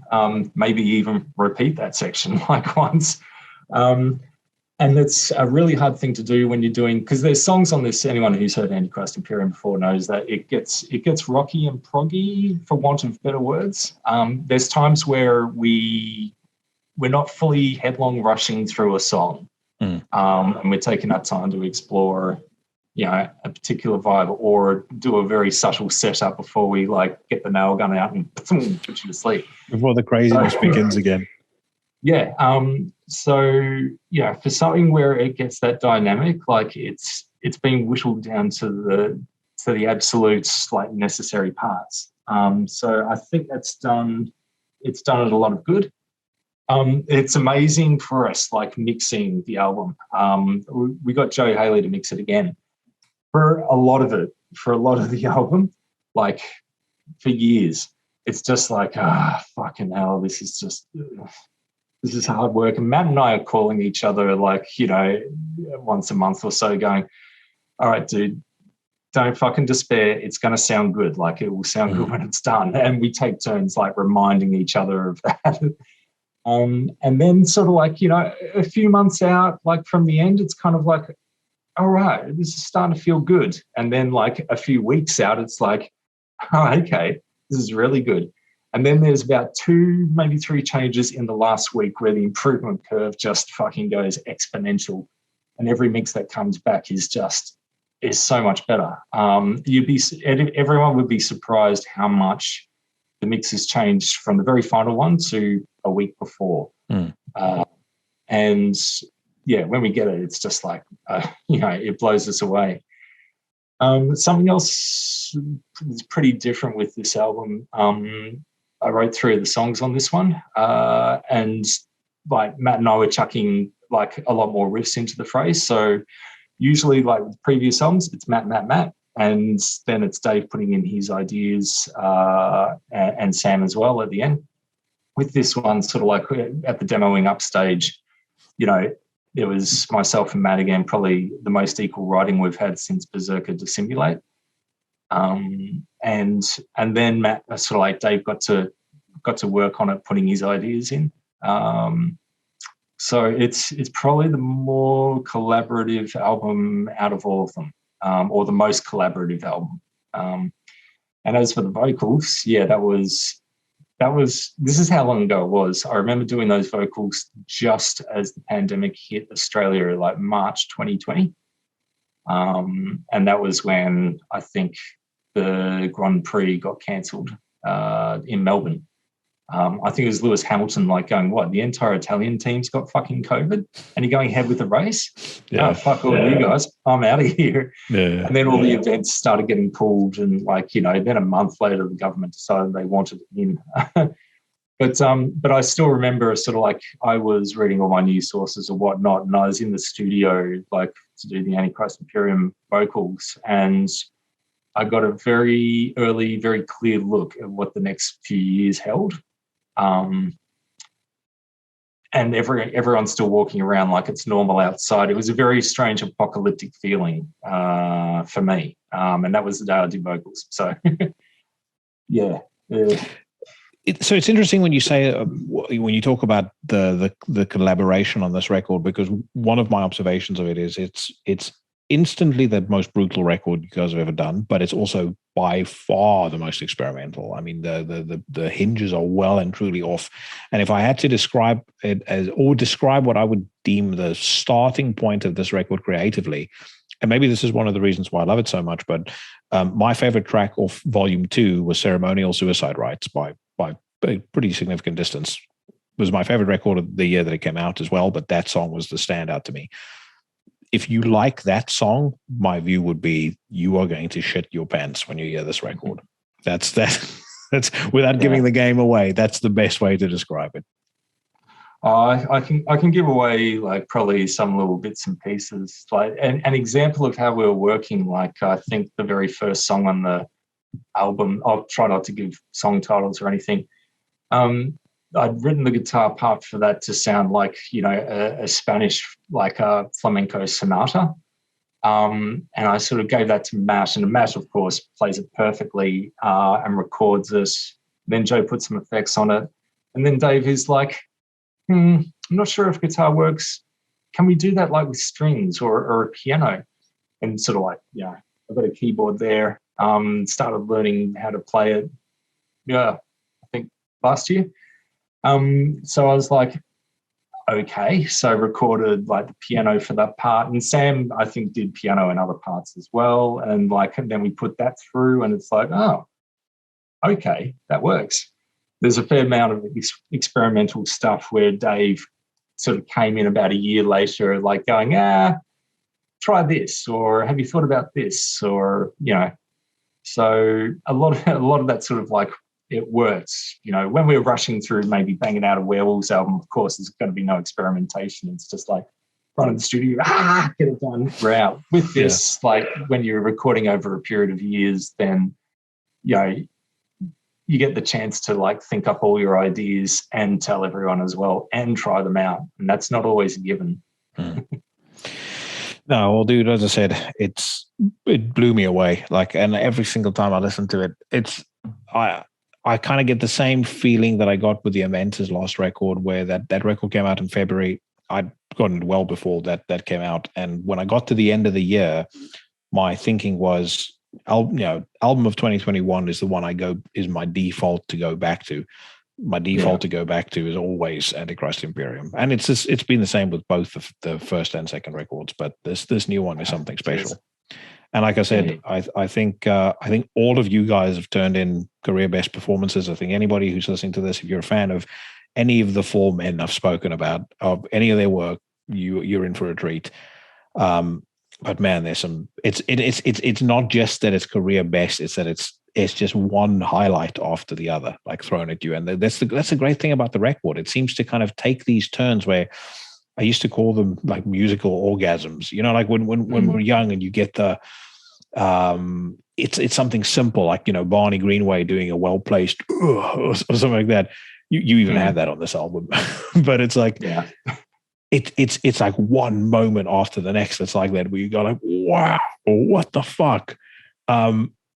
It's I think there's lots of payoff. Yes, yeah. That's the right way to describe it. So the plans to release it. Have you any idea on when it might see the light of day? I know pressing plants right now are a fucking nightmare, and trying to get anything released. I've spoken to a couple of people with records done, like big bands that are saying, we can't get a queue at the factory. We can't get in the queue at the factory because there's so many bands wanting to release stuff.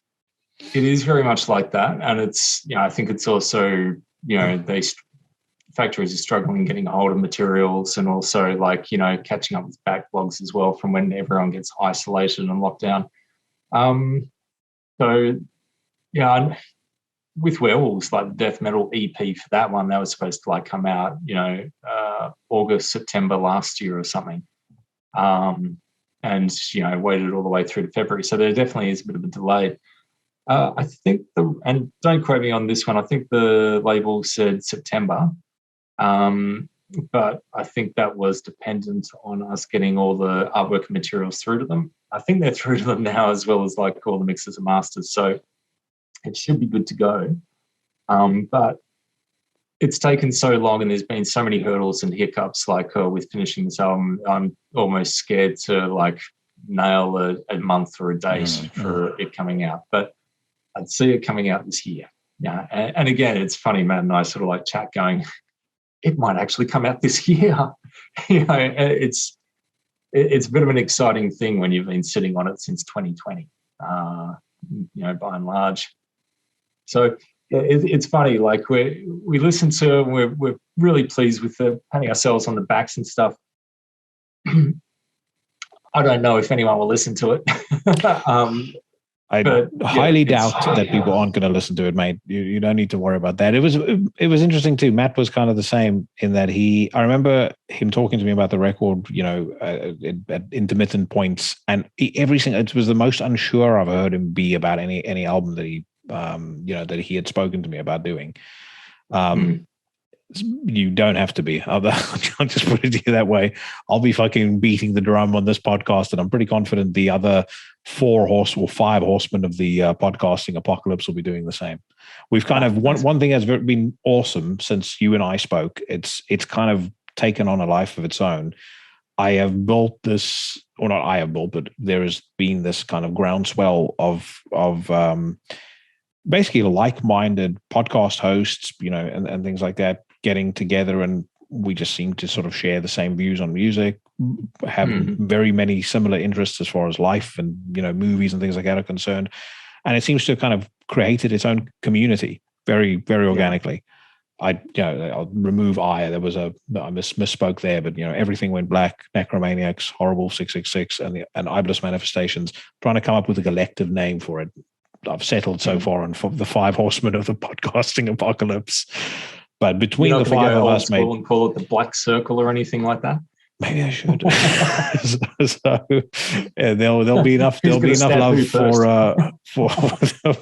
love for Antichrist Imperium on those. There's definitely already enough love for Werewolves.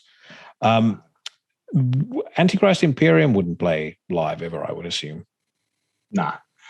Look, I know people would enjoy it. It's just simply too hard. Apart from the fact that half the band is overseas and half the band's here, with something like Werewolves, we can practice by ourselves to like a click, and Dave plays to a click, like live and whatnot. And that you're going to get it right. It's fairly simple. But Antichrist Imperium, there's so many samples and sounds and like effects. And you need another guitarist at least, but you'd need them to play Mash, who's at his best on those albums.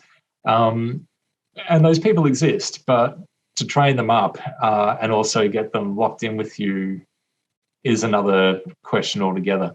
And that's the other thing you need as well. You just need that rehearsal time to do something like Antichrist Imperium.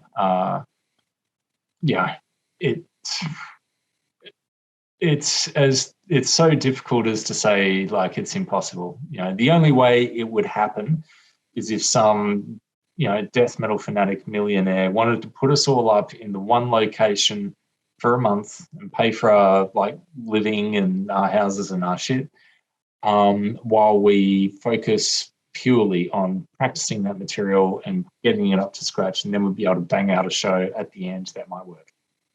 But yeah, let's be honest here. Like, that'll never happen. Got my ticket for the Euro Millions, mate. 90 million pound jackpot. If I win that, I'll make my pledge to you right now. That's definitely going to happen. I'll start coming up with a full lineup and let you know. But I was going to say I want to do one of those albums one time. Like all my albums I've done, like we've all been in different locations doing our parts sort of like separately kind of thing. Like, even Berserker back in the day, I think a lot of that was recorded in Luke's house where he'd smashed a bedroom to bits and turned it into a studio. And that's as kind of like exotic as we've really got. What I love to do, there's these chalets like up in the ski fields kind of here, and I'm like, why don't we go to there out of the ski season and have a big spooky The Shining style, like, you know, building to ourselves and set up like in the big sort of common area and mic everything up and like do it in a week. But yeah, look, it's one of the not so secrets of extreme music, which is like, you know, the older you get, the more responsibilities each member gets, and the less overlap you get in your free time or your potential free time. Things become really hard to like tee up and do. Well, the thing is, as we also see from a lot of people that have been in this game for a long time, they lose their passion for this music. And I've you know, debated with many people on this podcast because I despise that attitude. I mean, I really hate it. Like I feel insulted on behalf of the bands, you know, and I'm talking specifically about people like Ishan, Nocturno, Colto, Chris Barnes, people like that. They throw shade at the younger generation, and I actually do think it's not a common thing that folks that are hitting their mid to late 40s are creatively hitting their straps now. I mean, the way you guys are. I can think of the only other guy that immediately comes to mind that I would say is, you know, at the peak of his powers creatively at the moment is Shane Embury, and he has been for a long time. You guys are in good company with him. But yeah, there's not all that many people for a lot of people. I think that actually when it becomes more of a job and the main sort of breadwinner, I feel like that's when the spark goes away, because you're not necessarily doing it because you want to do it. You're doing it because you need to do it. And I don't think that's a good thing when it comes to creative expression. Yeah, I got a couple of different sort of views on it. The first one is like sometimes, you know, the requirements of like, you know, everyday life, you know, we're talking about planters and sheep and chooks and stuff like that. Obviously, things aren't that easy out there these days. And if you're trying to sort of like, you know, balance that a level of, I guess, preparation and maintaining income and a family and security and stuff, like, you know, a band often flies in the face of that. You know, your life becomes more simple. You know, you've got less energy to just fling. If that energy isn't coming back in some way, shape, or form, that's where I find it easy to do stuff like Werewolves, because I was one of those guys that stepped away from music for a while, and wasn't interested in doing another band. And with Werewolves, it's very easy because the energy comes back very quickly, compounded. So, you know, my experience with doing a lot of music that I thought was really good was like, you know, spending all this time and energy and money and effort doing something and just like throwing it out there and just like, you know, just hearing tumbleweeds, like, and no energy or anything coming back, or no interest or appreciation, as, you know, as diva as that sounds, like it is necessary. So I get why like people burn out, but, you know, the realities of life, you know, these days, it's a bit more real. Like when you're running about in the 90s or the early 2000s and you chuck in your job to go touring, you know that there's going to be someone else waiting for you when you come back. And like, you know, if not, if you've got to spare a couple of £1,000, that's you good for the next 4 months rent. No, not these days. That's good for the next 2 weeks. The next month, maybe tops, if you can find a place. You know, things have become pretty desperate out there. So I totally get people needing to cash out for a while. The other thing I think that really kills a lot of metal bands is touring. I hear a lot of bands who sort of do their first couple of albums and it's very original and there's an almost original take on it, and they're coming from this really different place. And then they go on the road, and I think the road and the industry then mold them into a type of band, and they become a little bit more homogenous. And I think you hear that with a lot of top bands. I think it takes someone extraordinary to be able to resist that. I definitely know, like with Berserker, like going on the road sort of, you know, killed that as a band. for what it did for profile. Yeah, Dissimulate was supposed to be the anomaly sort of album where it sounded the most like a band before we go back to all the fucking weirdness and noise and distortion and like samples and stuff. But after all that touring that we did, like then it became a band, just another band, a quick one, and one with like that was fucking excruciatingly heavy and had some fucked up kick samples, but it was just another band. And that was just like, I think it happens just that long on the road. You just get that many other opening bands doing like their, normal metal things sort of soaking into you. And and there'll usually be a few of those like on any traveling lineup as well. And you just become normal. Like I think, a big, large, I guess more mainstream example of that would be someone like Gojira. Their first 3 or so albums, like very, very different, like extremely tight. There's moments where the air almost gets sucked out of the room, like, for how tight they are. And it was some very original take, like on death metal. And the last few albums have just been fucking boring, unoriginal, uninspired. I was about to say the last one was atrocious. Yeah. And like for me, having played in a band, I listened to that. And if, someone was to pinpoint a problem, I'd just be like, they're just been touring too much. They now sound like just another touring band. So I think, that's got a fair bit to do with it as well. Yeah, I think you've got a very good point. I think there's definitely something to be said about what people listen to, spend their free time listening to. And I think when you tour all the time, you don't have a lot of time to listen to different types of music. And I know from speaking to people and reading interviews and seeing interviews, a lot of folks who are on the road for a very long period of time, they say when I come off the road, I listen to nothing. I don't want to hear music. I hear music all the time, whether on the bus or whether, when we're doing sound checks or whatever the case may be. I don't want to listen to music when I'm not on the road. But I do think when you lose that appetite for discovering new things and immersing yourself in new sounds, whatever that may be. I mean, I know, Sam, for example, Sam Roynes, he's a massive Killing Joke fan. Very clear on Did you see that New photo Voices of him record. hanging out with fucking Jazz the other night? Yeah, dude, well, firstly, I was somewhat jealous because I'm also a fucking huge Killing Joke fan, and I'm especially a big fan of Jazz. But having spoken to him about our mutual love of Killing Joke, I could only imagine how fucking happy he was that when he took that photo. But yeah, the thing is, like, Shane Embryo, as I said, big fan of Killing Joke. And he listens to a lot of new music and a lot of different music, and it shows in the stuff that he produces for Napalm Death, but also for all of his other myriad other bands. I think when you stop as a musician seeking inspiration in different sounds, different styles of music, different new, that kind of thrill of new things, hearing new things, I do think you can fall into that trap very easily. If everything becomes monotonous by the numbers, it's like, well, I'm just going to go, you're going to go back to doing what you've always done. Slayer is a good example of that as well. I mean, how many Kerry King riffs post Seasons in the Abyss were literally a variation of yeah.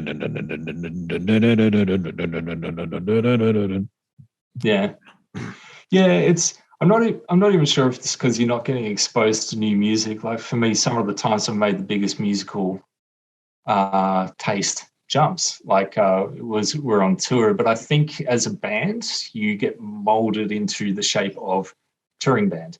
And something just happens there that, like, you're as an individual, you might be soaking up some crazy shit. Like I remember the first US tour I had, like at the drive-in had just released Ark Arsenal. And we got picked up in New York with that fucking plane. And then I hit the West Coast, and like the tour manager changed the CD to Deftones' White Pony, which was relatively fresh out. I think like we played the Whiskey and there was a poster for White Pony on the side of the venue. And then we're in Texas, and I think it was like, this might have been a year later, Ministry had released Filth Pig. And so like, yeah, I'm just getting some very different stuff. Like that was good. But, then when it comes time to like be a band and write music or do songs, or, you're you're down a lot of energy, you're down a lot of resources, and you've just been sort of like, as I say, you just kind of molded into this shape. And I think people then start writing music, maybe thinking about like, oh, how's this gonna sound in front of the other bands, or how's this gonna sound like, in front of a crowd of people? Like, will it be the kind of riff that makes them mosh? Where I think the best music comes from, like when people are writing to get themselves off, but they've got enough like of a structure around them to cut away anything that's frivolous or too indulgent. Yeah. By the way, Let them take enough 3-point shots, like, and just keep the ones that get in. that at the drive-in record that you're referring to, that's Relationship of Command. The first song is called Arc Arsenal. Yeah, sorry. Oh my God, what a tune! I was just like, as soon as you said it, just popped into my head again. That opening with the drums playing. It's like when they do that live, like the build up is just so fucking great. Oh yeah. Oh, dude, I just watched a video of them the other day. They played this Australian festival called the Big Day Out, and they fucking chucked a tanty like about halfway through and ended the set. I think because like everyone was moshing too hard, and Cedric's just like ripping them all, like calling them a bunch of sheep. But yeah, the songs that they play, they go off so fucking hard. It's incredible. I just remember landing. It was my first time to the States. Landed in New York, got picked up, was sitting in the van, and I'm getting driven around like East Coast for the first time in my life with a guy playing that album. And it was just, that album sounds like America, like just the chaos and, the angst. Of course, he also like hit us with a whole bunch of like, NYDM. There's plenty of Mortician in the band too, but I'm gonna incur Matt's wrath saying this. I've never been a Mortician fan. I like the samples. I've never liked the music. It's never done anything for me. Like I need. I've spoken about this on the podcast before. I need aggression with the anger, with the heaviness, and like for me, when it comes to like, if I think of like the heaviest of the heavy, but there's like genuine, palpable aggression to it. Dying Fetus. That's what, I like. Dying Fetus makes me want to, fuck something up. Mortician has never had that impact on me. Incantation, the same. I appreciate what they do. I think I understand why people like them, but I've never once listened to an Incantation record and felt that like yanking of my guts. Like when I hear the chorus to Dog Knotted, then I feel that it's like something is moving my stomach around, and I'm like, I just don't feel it with a band like Incantation. I never have. It's funny. Like actually, I wasn't in Incantation that much either. This girl put me onto one of their albums a few years ago. I forget what the name of the song is. Is it Demonic Summoning or Diabolic Summoning or something like that? No, Diabolical Summoning. Diabolical Summoning is Sinister. Yeah, and that is a fucking masterpiece of a song and an album. Yeah. But yeah, this is, I forget something summoning, I think, like with Incantation. I'll have to look it up, but I heard that and I was like, okay, I get it now. It was a spooky track. It was like, lots of feedback, very evil, like, and most of their evil came across to me as just a bit cheesy and poorly produced. On that one, they fucking nail it. And I was like, okay, I get it now. I understand. Mortician always, for me, that always plays as an amazing joke, just like how they'll go just further. For me, it's like a more simple Portal almost. Portal to me always just sounds, again, I don't listen to that for enjoyment. I just like, when I listen to it, I just listen to it, see how far people are willing to go. And more before them, it was Mortician. I just wanted to see how silly like those boys could be, how stupidly distorted that fucking ridiculous farty bass tone could be with, the strings that Will's never changed in his life. That was the reason for it. How many minutes are they going to like run the samples for? Are they going to run the entire movie?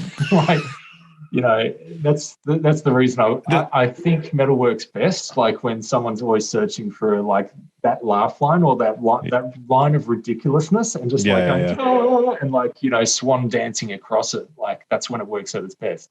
That was the thing I always liked most about their records, was the samples. Like I said, I could just the music. Slaughterhouse 2, great tune. There's a couple that are okay, but for the most part, as I said, it's the samples do it for me, but not much else.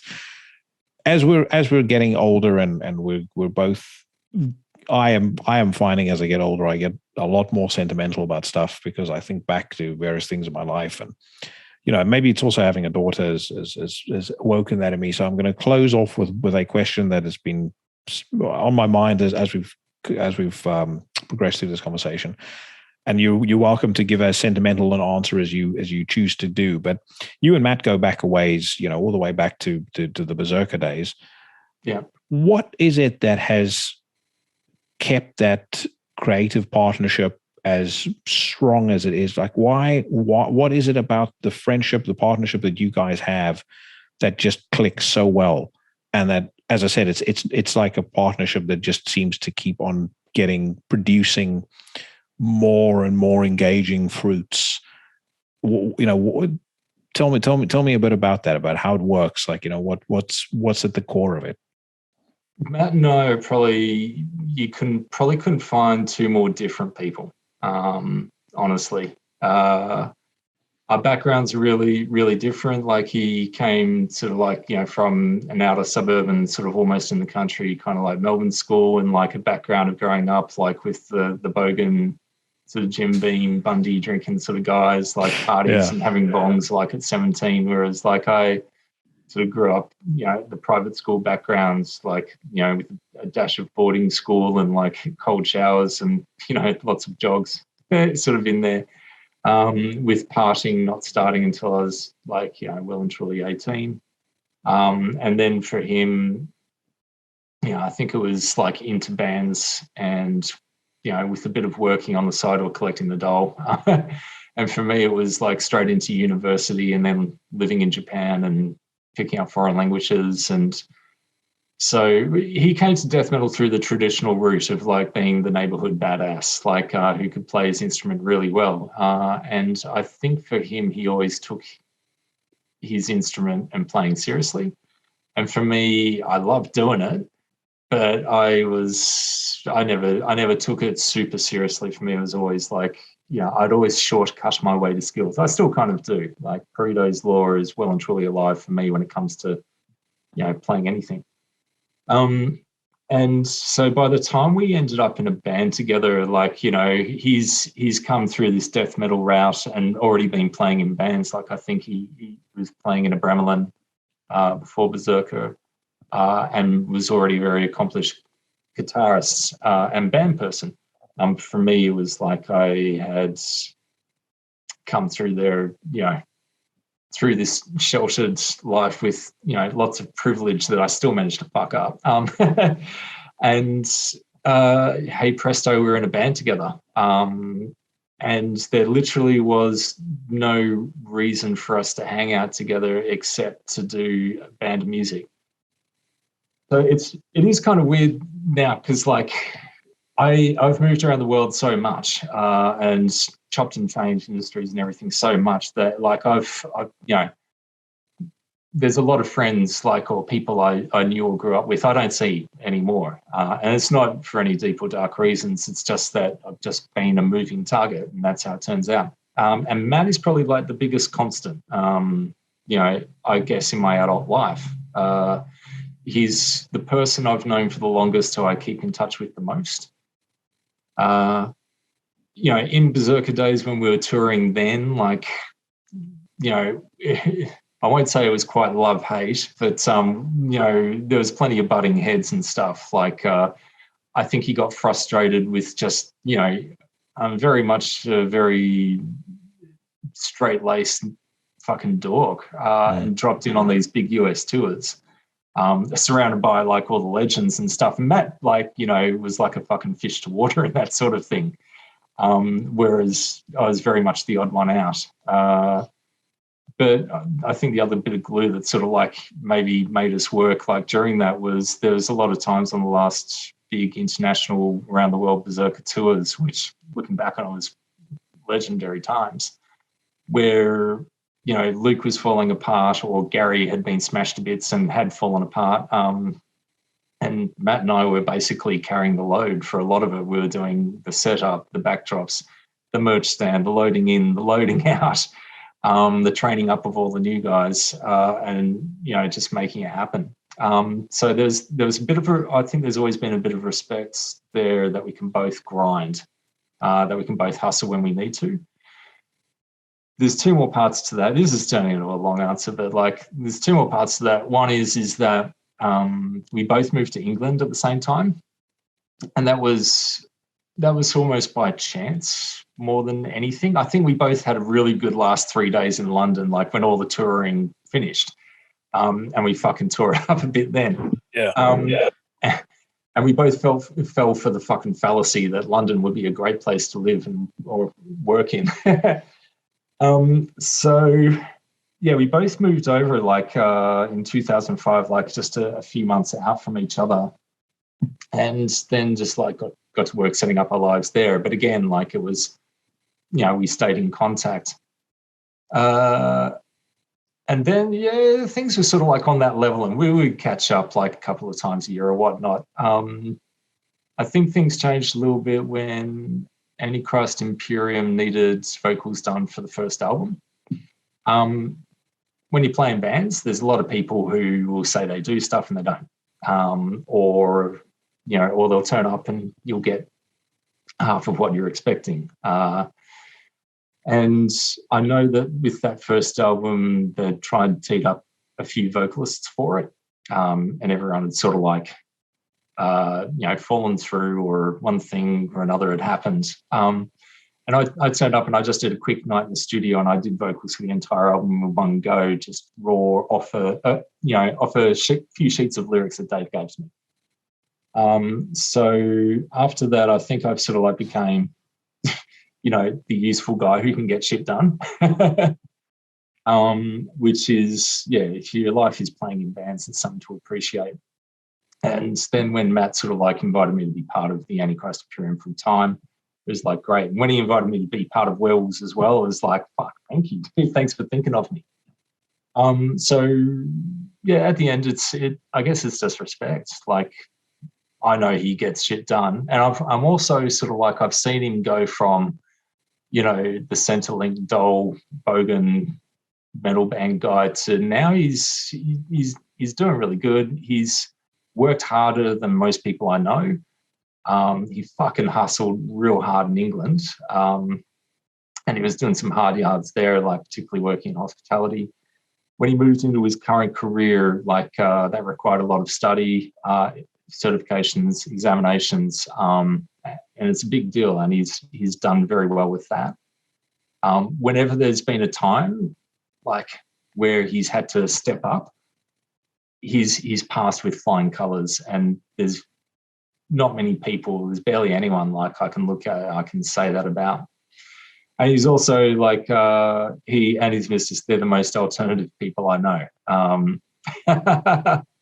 by far, and a source of entertainment. Well, mate, you're talking earlier about how in the last stretch the standard goes way up. That was fantastic. Great to hear. And I'll say this as well, in the spirit of being sentimental. If nothing ever else comes of this podcast, then the 120, this will be 127th episode, I think. The fact that I've gotten to know you, Dave, and Matt, along with a couple of other folks, Mike and Cheyenne and Evan, and a couple of other people that I've befriended over the time, but you three are by far three of my favorite people I've met in all of the music writing, podcast malarkey. Probably most of my friends predate my 21st birthday, that I'm still friends with to this day. Post 21st birthday, some of my favorite people I've met, you three, without a shadow of a doubt. And I hope that pending society collapsing and we having to start to raid our personal food storage, I do hope that there'll be a day in the next 5 years where I will be able to meet, if not together, at least individually, sit down, have a beer with you, obviously have a wine, and shake your hand in person. Dude, it'd be good to catch up. And I massively appreciate the time. It's absolute blast. It's like Terminator 2 Judgment Day, the second coming of the Sam and Jackie podcast. It was awesome, absolutely awesome. So thank you very much. Did we set a new time record? Have we bloviated for further than before? I think we did 2 hours 15 last time. We just hit the 2 hour mark now. We're running out of material. No, mate, no. Well, when you spoke about living in Japan, I was like, oh, there we go. There's the whole next podcast.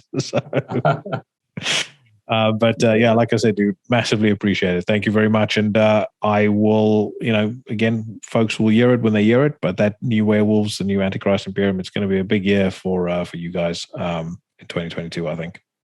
Thanks, man. Thanks for the time. Thanks for the chat as well. My pleasure, brother. Take care. Cheers.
Now, I know that many will say, Jackie, you're biased, because I think I've made my views on the three gentlemen in that band very clear. And perhaps I am, but I will say that in my view, Werewolves currently sets the standard for all modern death metal. There are a lot of great modern death metal bands, but these guys just do it in a way that I love more than any other. That's another great example that you just heard. It's called We Are Better Than You. It's from the forthcoming record, From the Cave to the Grave, and that will drop thanks to Prosthetic Records on the 24th of June of this year. I have already heard the whole thing, and it is fucking fantastic. So if you're a fan of Werewolves, even if you're not a fan of Werewolves, brace yourself, because this will be one of the best death metal records of 2022. I have absolutely no doubt about that. Thanks so much to Sam for coming on. What a fucking great guy. Always fun catching up with him. I'm definitely going to try and see if I can get Matt and maybe even do another episode with David when the Werewolves record gets released. And then we can get some more insight into Antichrist Imperium from Matt as well. That record is also an absolute masterpiece, just to give you guys a spoiler. But yeah, like I said, fantastic having Sam on. I hope you guys enjoyed that as much as I did. And as I said, he will be back without a shadow of a doubt. Let's talk now about the Agony and Ecstasy of Watain, the latest record by the Swedish black metal behemoth. It's their 7th album, I believe, and their first since 2018's Trident Wolf Apocalypse. Also, pretty crazy to think that it's been 22 years since they put out their first record, Rabid Death's Curse, in 2000. They kind of feel to me like a young band for whatever reason, but no, I mean, they've been going for quite a while. And I have, for the most part during that time, made no secret of the fact that for reasons I sometimes struggle to put my finger on, I've never really been able to form much of a connection with Watain's music. And, you know, it's not been for lack of trying, because there's been a ton of people, including years back, Morgan of Marduk, telling me how great they were. And I went back and I listened to their records over and over again, and I just couldn't quite see the brilliance myself. And I didn't think that they were bad per se. I kind of got what they were doing. I thought they were technically good, and I could see why people would like them. But with the exception of possibly Lawless Darkness that came out in 2010, they just were never a band that did anything for me.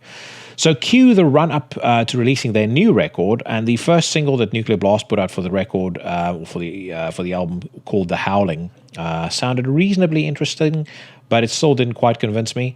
And then I heard We Remain, which, if you were following the News Rant segment where I listened to that for the first time, you will recall that it really caught me by surprise. I love just about everything about that track. The riffing, the use of female vocals, which can sometimes, when it comes to black metal, be a bit hit or miss for me, but they just did it brilliantly. I love the atmosphere. If ever a song was going to put me in the right frame of mind to listen to Watain with more accepting ears, then that was it. So that then brings us to the full length, the Agony and Ecstasy of Watain. And the first thing that I noticed pretty much right before the opening track, Ecstasies in Infinite, literally explodes into life. And when I say literally explodes, I mean there is literally an explosion when the song starts. You notice how good the production on this record is. I might not have hugely enjoyed most of Watain's back catalogue, but I've listened to them enough to know that sonically they have never sounded this good. Every instrument in the mix packs a real punch. There's beautiful separation between the guitar and bass.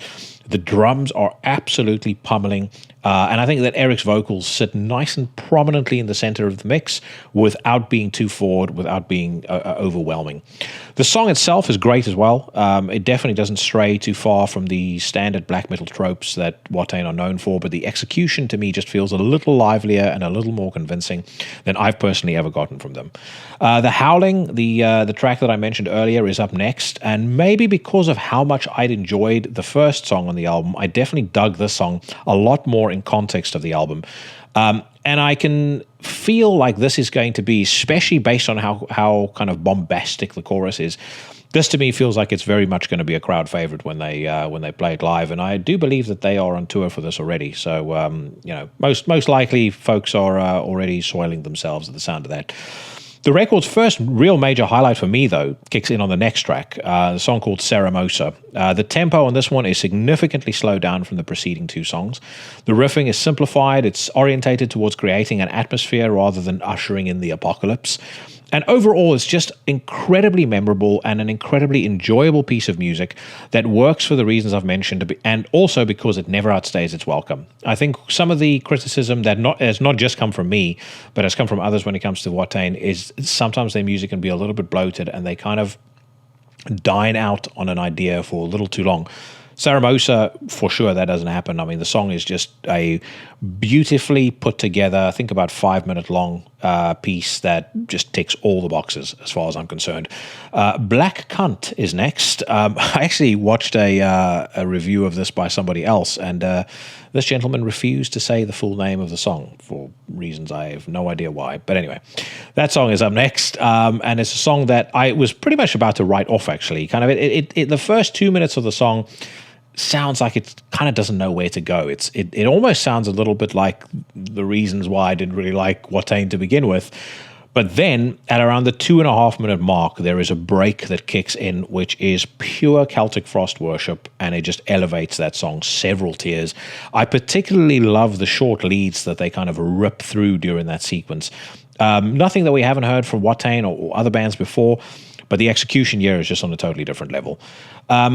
And kind of as I go through the album, the only track that I don't really like is a song called Beyond the Cataclysm, really for the reasons that I mentioned earlier. It's at least 2 minutes longer than it should be. It actually feels to me like a song that they had left over from previous records, and they kind of recorded it for this one. But it doesn't quite cut the mustard, and I don't think it's as good as the rest of the songs on the record. That being said, everything is forgiven, because right after Beyond the Cataclysm, they go into We Remain. And that to me is I said it when I did the react on it, but that's the best thing I've ever heard WAITAIN do. And in the context of the record, it is also their best song. I love the female vocals, like I said. I love the atmosphere. I think it's a brave song for them creatively, and I just think it is absolutely fantastic. If they could go down that experimental track a little bit more, then I think that they could be putting out some of the best black metal around. Quite frankly, I mean it's that good. Now, all of this begs the question, and I spoke about this at the top of the show. Could WAITAIN have pulled another dark funeral and convince a naysayer like me that there's more to them than I had previously given them credit for? I think you probably can guess from everything that I've said before. The answer is unequivocally yes. Now, will this stack up with my favorite albums of 2022? I'm less sure about that, and that is purely because of the fact that this year really seems to be exceeding my expectations on an almost weekly basis in terms of the quality of some of what's coming out. But the Agony and the Ecstasy of Watain is an extremely well-made, highly enjoyable, and highly entertaining record for almost all of its 49-minute runtime, the one track excluded. And from my perspective, if it can convince a salty dog like myself, then I can only imagine how a Watain diehard must be feeling about this right now. So strongly recommended. I'm going to play the track that I've been raving about intermittently throughout this review. This is called We Remain.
Off the Agony and Ecstasy of Watain, that is We Remain, and the band, of course, Watain, available right now on Nuclear Blast Records. They are also on tour, and I suspect that they will be playing that song there. If they don't, they would be fools, because if it can convince a cynic like me that they're a good band, then who knows what it can do to the world at large. But great stuff, and again, a year full of surprises.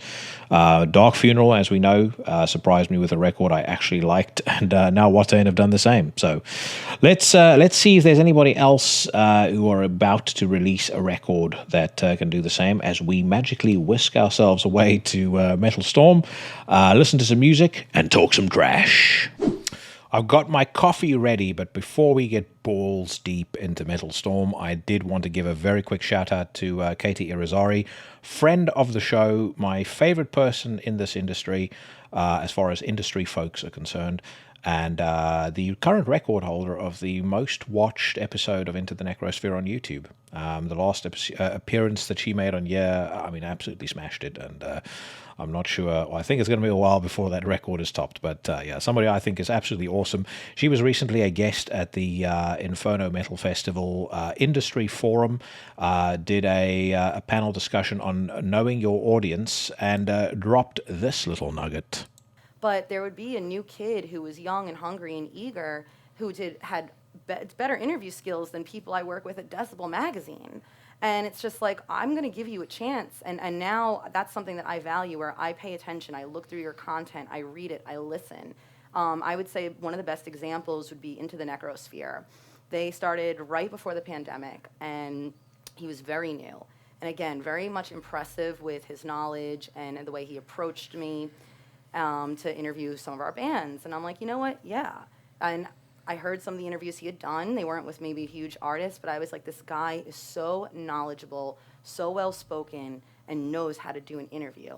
And now he's easily cornering the black metal market as far as one of the biggest black metal podcasts. And he does credit that a lot to myself and a few other people for giving him that chance. And that's the thing. And then again, sometimes you blow that chance, and I'm not going to give you another one. I had another incident with an unnamed podcast where the guy kept canceling. We can only speculate as to the unnamed podcast, but what I do know is that was probably one of the nicest things that I have ever heard anybody say about the show and about me.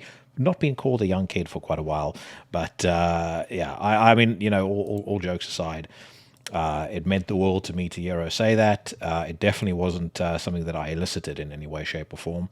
But I'm a very big fan of Katie, as you guys all know, and I think that I make no bones about it. You know, it was her decision to get Gol on the podcast that has really, really adrenalized, I think, where the show is going, and I will be forever grateful to her for it. And she's just a fucking absolute badass too. So I know she's got her own podcast coming up soon. She will, of course, join the Horsemen of the Apocalypse as the sole horsewoman.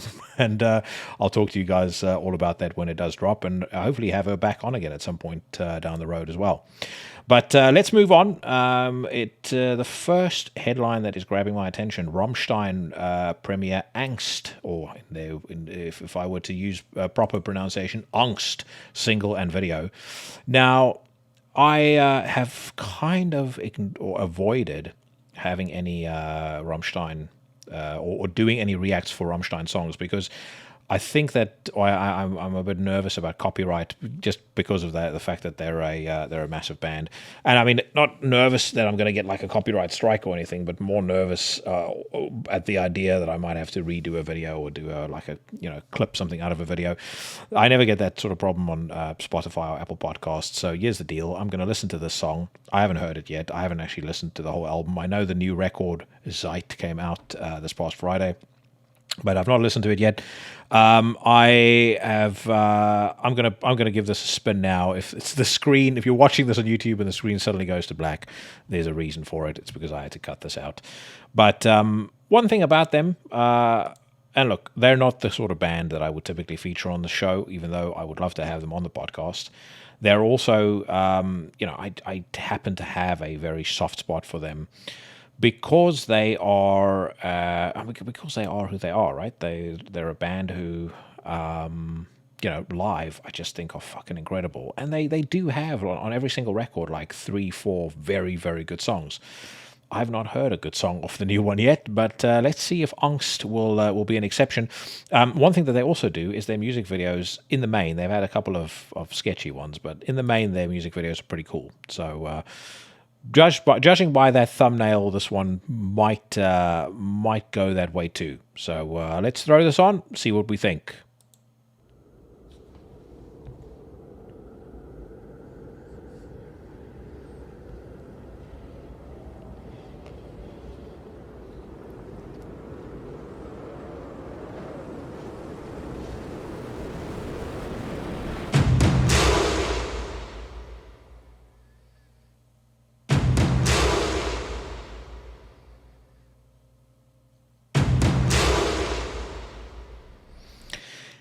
You know for an absolute fact, when they play this live, those drum beats are going to be preceded by some sort of explosion. There's no doubt about that. So just wanted to say that before the song kicks off. But yeah, I mean, they are a band that very much write for the live experience. And I have said this before, anyone that hates Rammstein, you do need to see them live for the music to actually take on a degree of meaning for you. Like, I find every single time I've seen them live, I always go back and listen to the records with very, very different ears. And maybe it's because of the because of the fact that I kind of have that connection to it. But yeah, this song I can straight away is one that will almost definitely be on all of their new live shows, and has been written to coincide with pyrotechnics.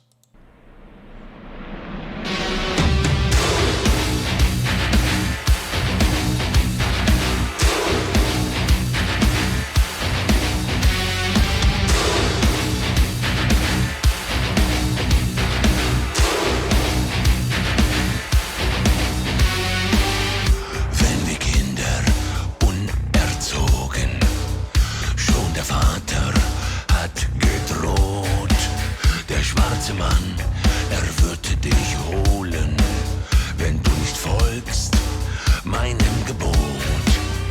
Und das glauben wir bis heute, so in Angst sind Land und Leute. Etwas Schlimmes wird geschehen, das Böse kommt, wird nicht mehr gehen. Und die Furcht wächst in die Nacht. Tür und Tore sind bewacht, die Rücken nass, die Hände klamm, alle haben Angst vorm schwarzen Mann. I like that. I hated the first single. The single's called Zeit. The second one that came out I didn't like either, but that I really like. I mean, it's classic Rammstein. There's no surprises there. The riff sounds like they could have thought it up in about 3 seconds. They enhance it with some, really cool keyboards in the background. Got a catchy chorus. I know that'll absolutely fucking kill when they play it live. So I'm actually going to go back and I'm going to listen to that record properly. I haven't done so yet, in part because I didn't like those first two. I didn't like those first two tracks, but anyway. Misery Index dropped new single. I've already listened to 2 of these. I know it's going to be a good album. I'm not going to listen to another one. We'll review the record when it comes out properly. Ligfaerd, new record out, full stream available. Yesterday, Danish black metal operatives Ligfaerd, I don't think it's Ligfaerd, possibly, is a better pronunciation for it, officially put out their 4th studio record, Salvator Mundi. The entire effort of 10 tracks is now available for listening via Bandcamp widget. Let's give it a spin. We've got a guy with devil horns on the band photo, and then on the right corner, somebody who looks like a young Jazz Coleman. Let's give it a spin.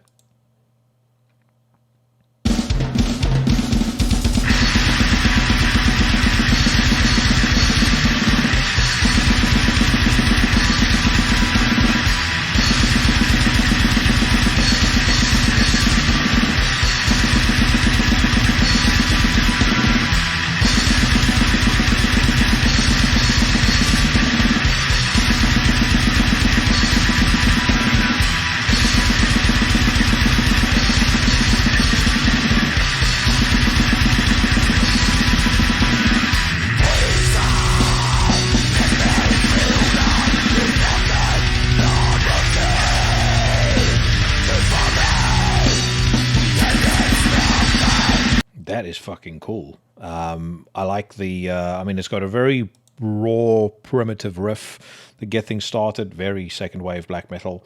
The production is cult. The drums sound like a dustbin, but in a good way.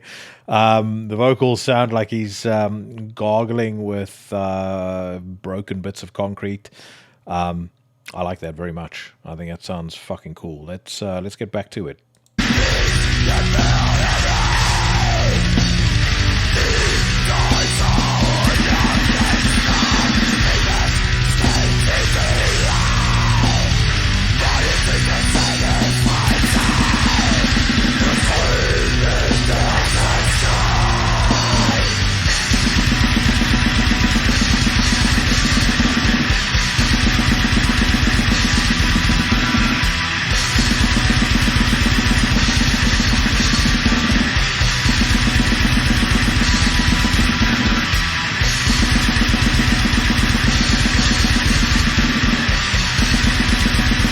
I'm very surprised I haven't heard more about this. Every so often I go on to Black Metal Promotion on YouTube and I'll sift through stuff. I've heard a couple of decent things on there recently, but I've also heard a lot of fucking bullshit. And I'm always amazed by the number of people that will comment, "This is my album of the year." It's like, really? Like, what do you hear that I'm not hearing? Because all I hear is crap.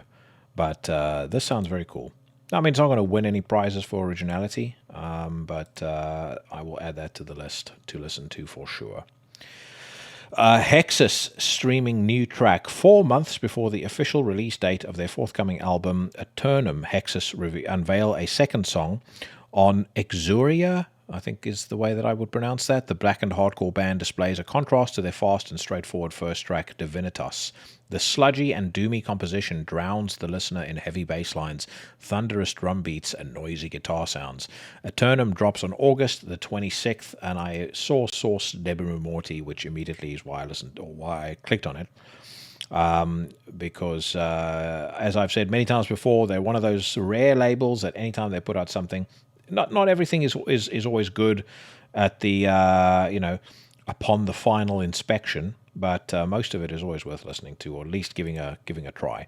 So let's listen to this new track by Hexis.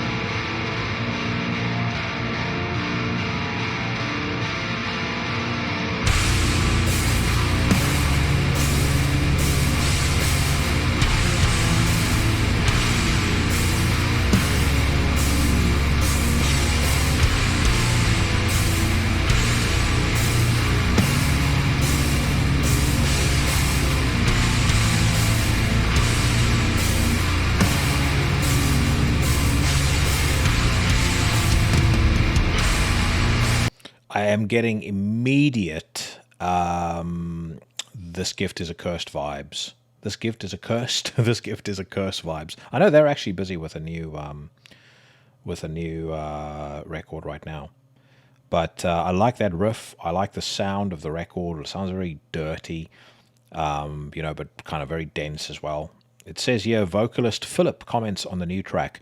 With this new album, we tried to do something more diverse. As a second song, we wanted to represent something which is completely different from the first track, so we can show the different aspects of the album. Concerning the songwriting process, when it comes to the faster, more straight-to-the-point songs, it was more a collaborative thing between all of us this time. We all brought in a lot of melodies, riffs, and so forth. When it came to the newer songs, our guitarist, Dahl, usually just sat down and played around with different ideas for a lot of hours.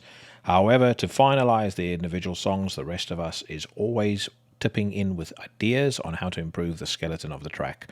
I feel like writing this slower kind of music and still making it interesting for the listener is way harder for us compared to composing faster songs. Interesting comment that, because I've felt like with This Gift is a Curse, for example, when they slowed things down, they were way more effective. I like that last record very much, but when I go back to it now, I tend to sort of wait in anticipation for the slower tracks because they just seem to just hit that much harder than the fast stuff. The fast stuff can kind of go by in a bit of a blur, and they can sound a little bit nondescript. In the, like when you listen, when you finish with a record, you don't necessarily recall them straight away. It's like songs like this one that are the songs that you remember.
Old Philip has got a set of lungs on him. That's for damn sure.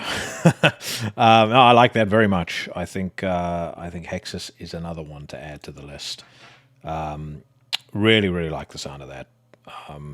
David and Morty seem like they are setting up for a massive year as well because they've got the new Bluthaus Nord coming out.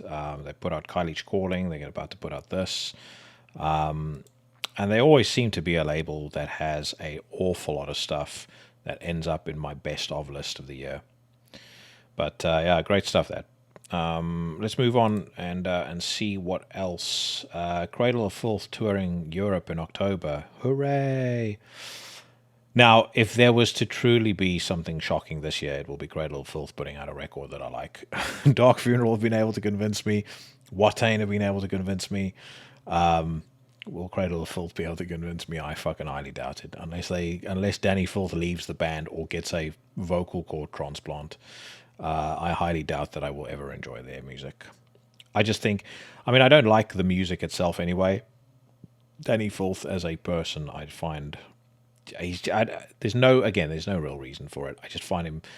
I've never seen an interview with him where he's looked to me like my kind of people. He just looks like like a jackass. I'm sorry to say that because he might be the nicest guy ever, but that's the initial impression I get. I'm pretty confident that most people, definitely him, will get that impression looking at me. Anyways, Dawn of Ouroboros ink deal with Prosthetic Records. Prosthetic Records are another label making some big moves. Obviously, I had Alex of Undeath on here. The Werewolves record is coming out on Prosthetic. Dawn of Ouroboros feature Chelsea and Tony of Kylie's Calling, who I just mentioned now. So looking forward to hearing what they put out next. I did like that previous record that they did. I got into that thanks to Kylie's Calling. And I'm glad to see that those guys are kind of growing in profile. Rivers of Nile part ways with guitarist. Oh no. Now that to me is one of the most overrated piles of nonsense that I've heard in a very long time.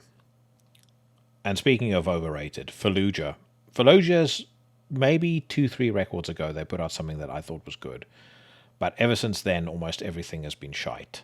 Technical death metal formation Fallujah announced September 9th, 2022 as the official release date for their 5th studio record dubbed Empyrean. Alongside unveiled details, the band also present Ferocious first single Radiant Ascension, which is accompanied by a music video produced by Defiant Digital Productions and directed by Robert Graves. I'll listen to this, if only by virtue of the fact that, as I've just said, there's been a couple of big surprises this year. So who knows? Maybe Fallujah are back on the right track. But based on what I heard on their last record, I doubt that very much. But anyway, let's hear what Radiant Ascension sounds like.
That does absolutely nothing for me. Nothing.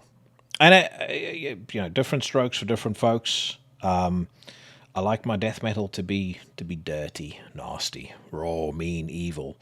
That to me has all of the hallmarks of what good death metal on paper should have. You've got great technicality. It's fast. The vocalist sounds aggressive and good. Now he sounds aggressive, but there is no convincing aggression coming from him.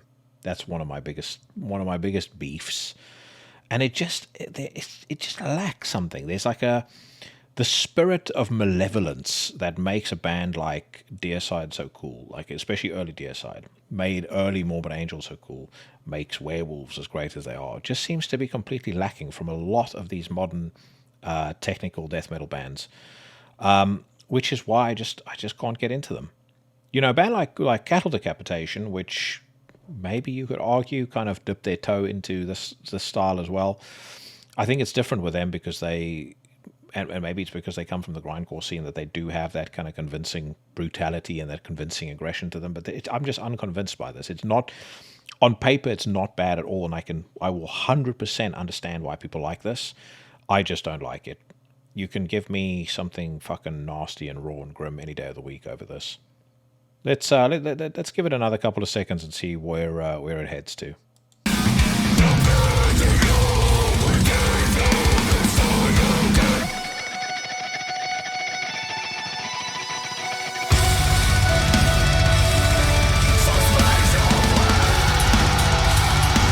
Nope. It then heads into emo territory, which is definitely not for me. I don't drink soya milk in my my coffee, and it's just not my style. Saor will put out new studio album in June. So good news. I'm actually talking with Andy of Saor about him coming on the podcast at some point soon. He's also in Fuith, I think is how to pronounce it. Everything I've heard off this new Saor record so far sounds very promising. Let's actually give this a spin.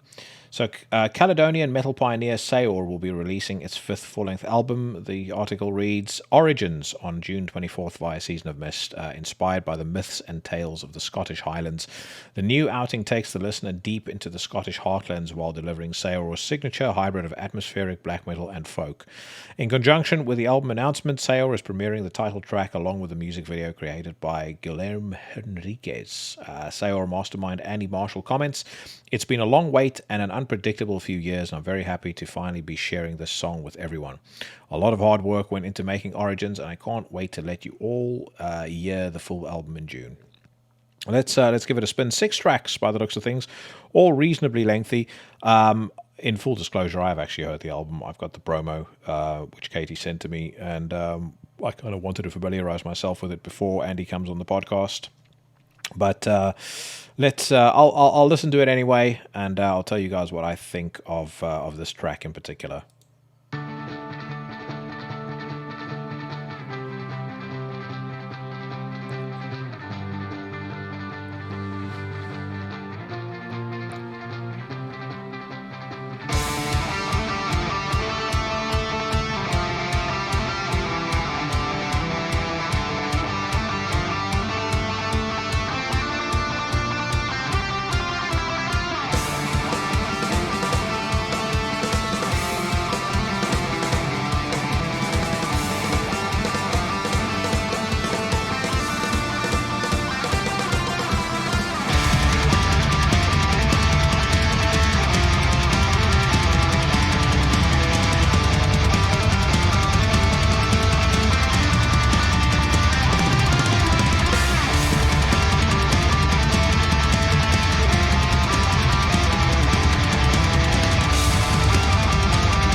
I like the opening of that very much. I think it's got a. I mean, I think the nature scenes that they've used for the music video is definitely a good match for it, because it makes you feel like you're floating over a mountain. It reminds me a little bit of driving through the Western Cape in South Africa when it's particularly rainy, and kind of the vibe that you get there from being surrounded by the mountains and the coastline and stuff. And you can hear the Scottish influences in there as well. I mean, short of them having actual bagpipes in there, the guitar melodies almost seem to kind of follow the same pattern that a bagpipe would follow. And I like it. I like what they do there. I think the production on this sounds very cool as well.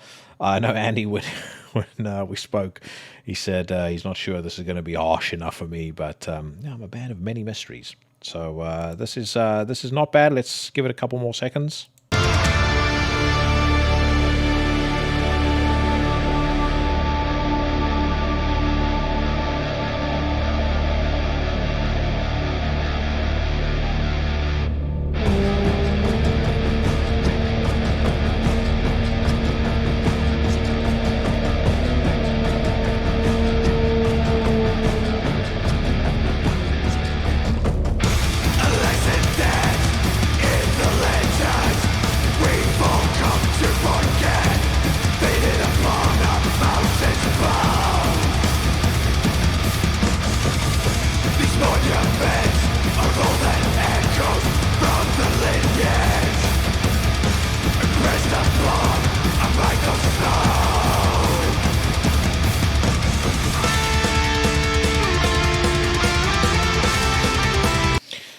The vocals in that verse sound fucking badass. I love it. And I love that that fast little chug that they do at the back end of each stanza. That's very cool. I like that. And I'm definitely going to enjoy having Andy on. We've kind of been building towards getting him on the podcast for a while now. So it was one I think that Katie also said I needed to speak to him, and that he and I would get on well. So definitely looking forward to that one. White Ward Leviathan Song Unleashed. I'm not going to listen to that, and here is why. I've already listened to it, and there's a load of saxophone in it, and I'm not going to spend my time running down a band for destroying an otherwise great song by using a saxophone in a way that is not the way that Ralph used it in Ultha, where it actually sounds cool and it sounds disturbing. Yeah, it sounds like I'm in fucking New York in a jazz club or something. It's like, what the hell happened to the black metal? Bring it back straight away. One thing I have been looking forward to a lot, and this brings us to the next article, is the return of Khold. I believe this is their first record in something like 8 years. I really like their stuff. I mean, again, 0 prizes for originality. I mean, they basically sound like a Satyricon tribute act, especially, kind of black and roll Satyricon, but very entertaining when they hit their straps. And I've been curious to hear what this new record's going to sound like ever since they announced it. So it says here, Apostle, the first official single from Kold's upcoming full-length installment Svarten, has premiered online. Norwegians will be releasing the new outing on June 24th via Soul Cellar Records. They'll be coming up against the Werewolf Men that weekend, so probably not the best time to release a new record because that will overshadow everything, but let's hear it all the same.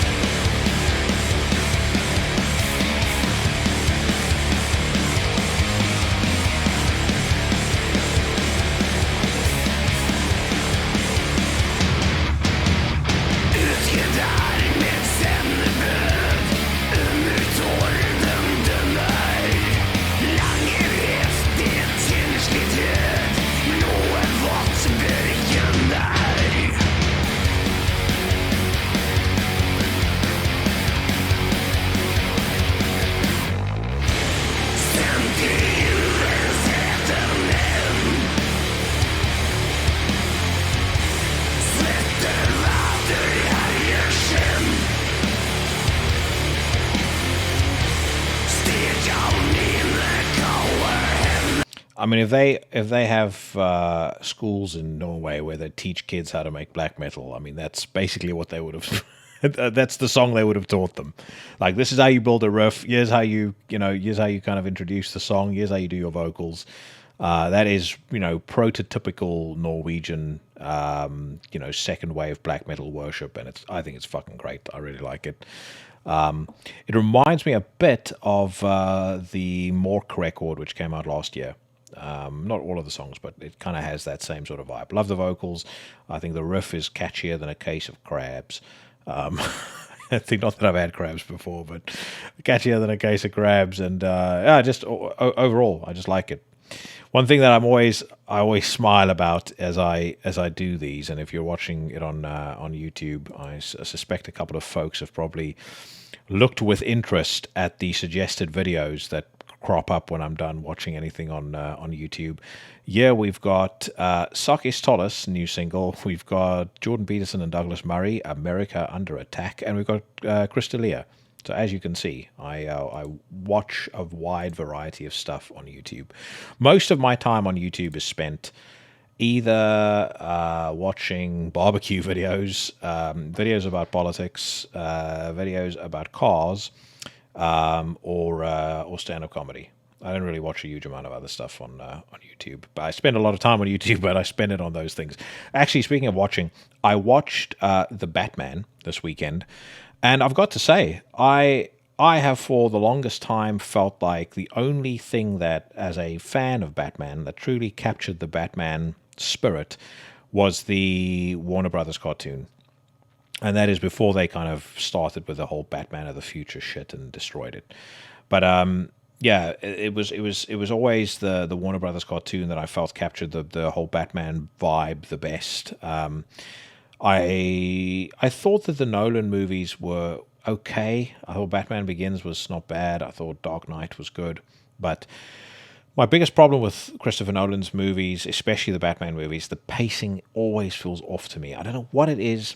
It just feels to me like the way that, how quick the cuts are and things like that. It kind of feels like the movie is still in its intro act, and then you're kind of an hour into the movie.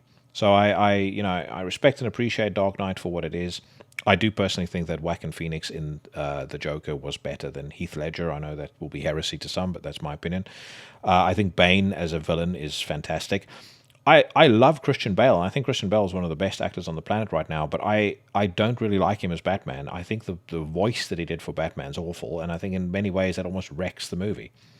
So anyway, so getting to The Batman, I think it's fucking fantastic. I think it's the first movie that I think truly captures the Batman atmosphere in the way that I think some of the best comics or at least some of the best comic runs that that has featured Batman has done. I think Robert Pattinson, I think is his surname. I think he's a great Bruce Wayne, even though he looks a bit like he should be in an emo band. And I think he actually works well as Bruce Wayne and Batman. I think the way that Gotham is presented is cool. I mean, they've kind of really leaned into the whole New York City piece very, very well now. I think the music is cool. I think that the use of Nirvana's Something in the Way adds masses to the movie. I just wish, and you could kind of tell that they were itching to go that way with this movie. I wish that they would just go the whole hog and do an R-rated Batman movie. Full-blown violence gore. Have Batman killing people. Just kind of take that next step, because I felt like this movie, it's a great film. It would have been a masterpiece had they just decided to rev the engine a little bit more, if you know what I mean. It's I would also say one thing that I found interesting, and not a lot of people have pointed this out, but there is a big influence of the Watchmen film on this movie. Especially the kind of opening monologue, the way Robert Pattinson is speaking. And is it Pattinson or Patterson? I think it's Pattinson, but I'm gonna correct myself right now in case I sound like an asshole. It is Pattinson.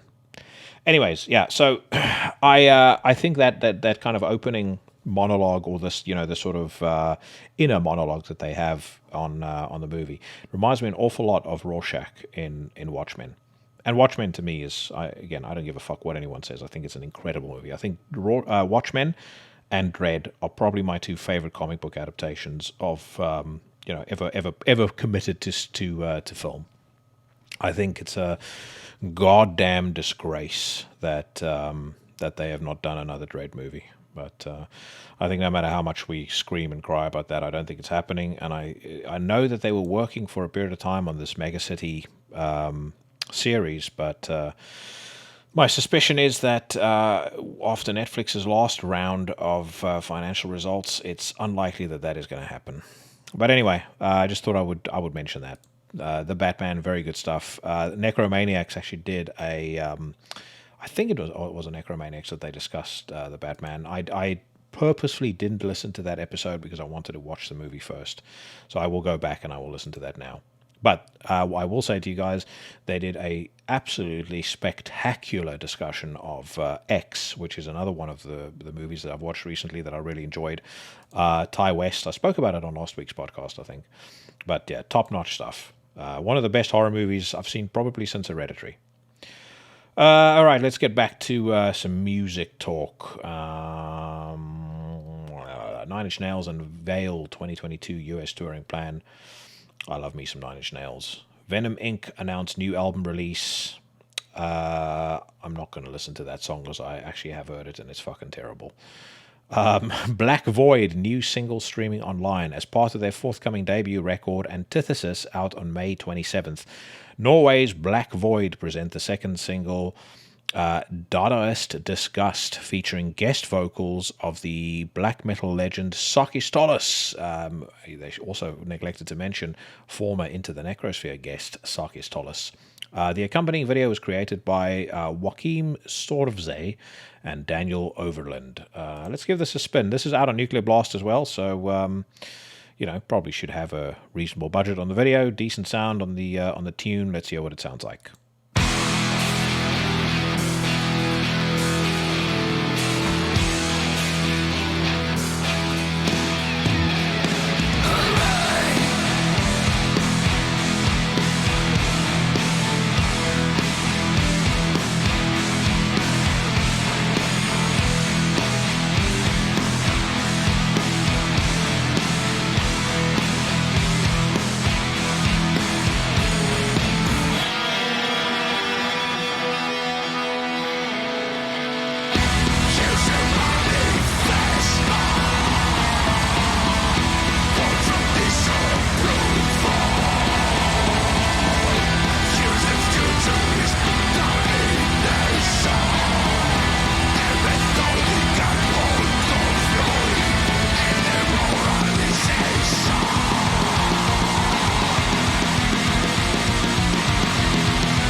I like that as well.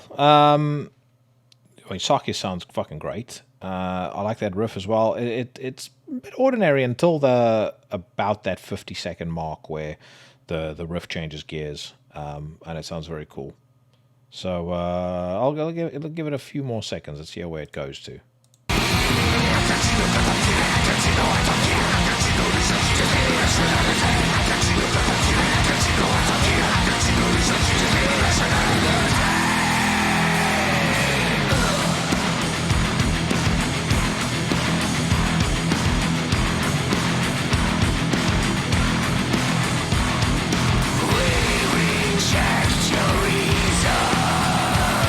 Oh, that's fucking cool. That's badass. And what a coup to get Sakis on your debut record as a guest vocalist. That's very, very cool. I like that a lot. Might need to check and see if I can get anyone from Black Void to come on the podcast. Right, let's move on. By the way, as we move on, skateboard update. So I mentioned that my skateboard was arriving last week. So it has arrived.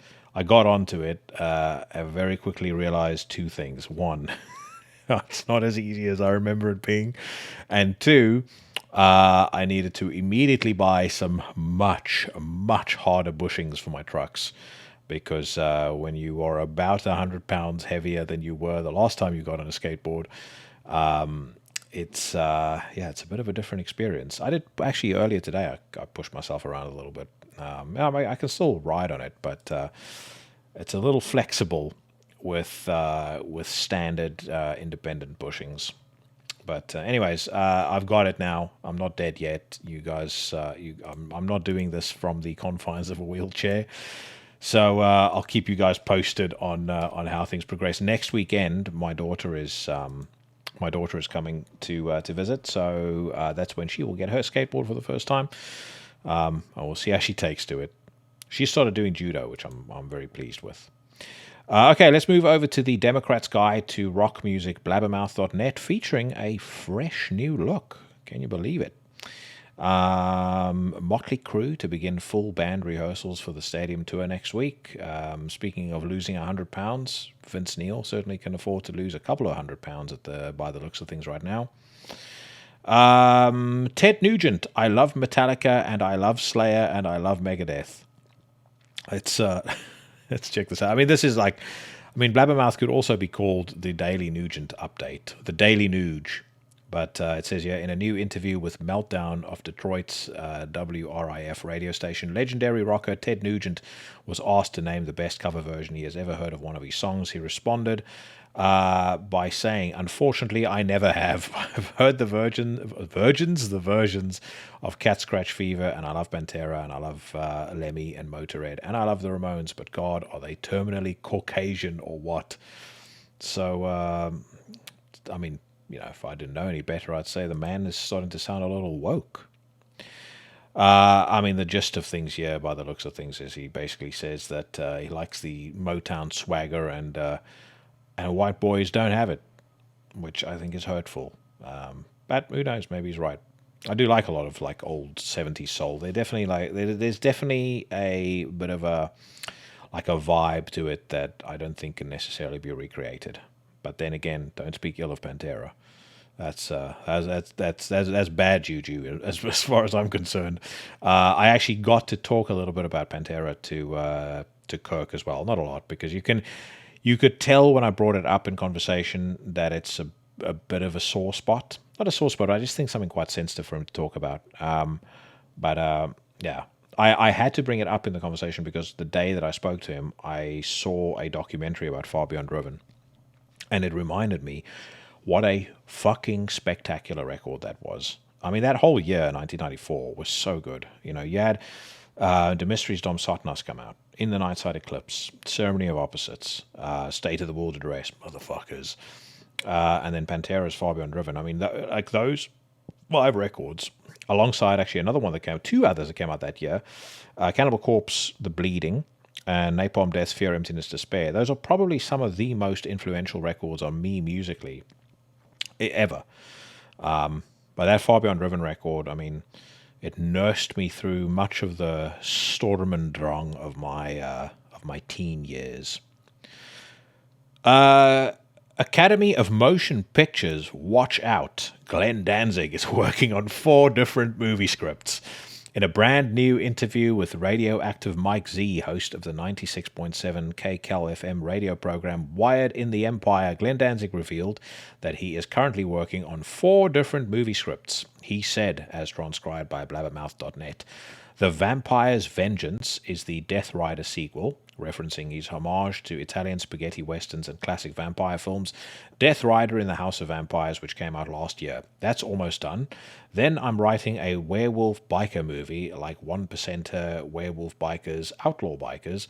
Then I've got a martial arts movie, and I've been working on for quite a while with The Knife Fighting Assassin, and then the Verotica sequel. I know that's the one that I think most of the big studios are really scared of because it is sure to scoop up every single award going. I've never watched Verotica. I've not been able to bring myself to do it yet, and I haven't watched Death Rider in the House of Vampires either. Horror movies to me, it's a lot of people don't mind horror movies with they almost watch it because they like the humor in it, and they like horror movies that don't take themselves too seriously. And they go what's wrong with a movie that's fun? I think Jeff on Necromaniacs mentioned that when people were talking about the new Texas Chainsaw Massacre movie, they were referencing there was articles that came out. What's wrong with a bit of fun? For some people that might be fine. It's not fun for me to watch something that I feel is insulting my intelligence. So, a movie like Hereditary or X, it sets the bar at a certain level. I only have a certain amount of time to watch anything, so I'm not watching any bullshit, which is why I've not been able to get myself to watch any of this stuff. There's nothing like fun about, throwback to this, throwback to that. I can take my fucking mobile phone and do a throwback to, throwback to First Blood. Doesn't mean which is a great movie. Doesn't mean it's going to be worth watching. But anyways, so it says here, it's a lot of work doing a movie, especially if you're writing and directing, because then everybody comes to the director when there's a problem, he explained. And there's always a million problems on a movie. You don't even know it. It's just like, wow. You come home exhausted. Just like, wow. I wonder whether he's going to have his girlfriend in the movie again. Little known fact, but his girlfriend's other cinematic work can be found under the name Rochelle Ritchie. Just be sure that children and parents, possibly girlfriends, depending on your girlfriend's view of adult entertainment, is not in the room when you watch it. All right, let's move on. Inexplicably, I don't know why Dolly Parton is on Blabbermouth, but anyway, Dolly Parton changes her mind on Rock and Roll Hall of Fame induction. I'll accept gracefully. Scott Ian's 10-year-old son, Revel, launches three-piece rock band, Honeybee. If I were his mentor, as I would imagine Scott is, I for sure would have told him that, son, I wish you all the very best in starting your band, but Honeybee is not the name that you want to go for. Either way, I have seen the videos of Revel playing with Scott, and they did Roots, Bloody Roots, and a couple of other stuff. He's a fucking great drummer. It says here, Revel Young Ian, the 10-year-old son of Anthrax guitarist Scott Ian, has teamed up with 16-year-old Liam Williams on guitars and vocals and 15-year-old Theo O'Gara, bass and vocals, to form a three-piece rock and roll band called Honeybee. Formed in 2019 deep in the Santa Monica Mountains of Southern California, Honeybee's musical style is described in a press release as an explosive cocktail of hard rock and heavy metal with a dash of psych prog and an alt-folk edge. Let's skim through some of the PR hyperbole. Oh, wait. Let's not skim through this, though. Pouring together an avalanche of original song ideas, Honeybee quickly put together an album of brand new tracks that would have bands the likes of Queens of the Stone Age afraid to follow them. I don't want to throw shade or piss on anybody's parade. I've not heard Honeybee yet. I'm about to listen to it now. But I will say this. Whoever wrote that, you ordering a fucking... You need to order yourself a stiff drink and maybe come to grips with reality. I'm not sure if Josh Homme is going to be too concerned about Honeybee's "Get Out of My Head." Let's give it a quick spin.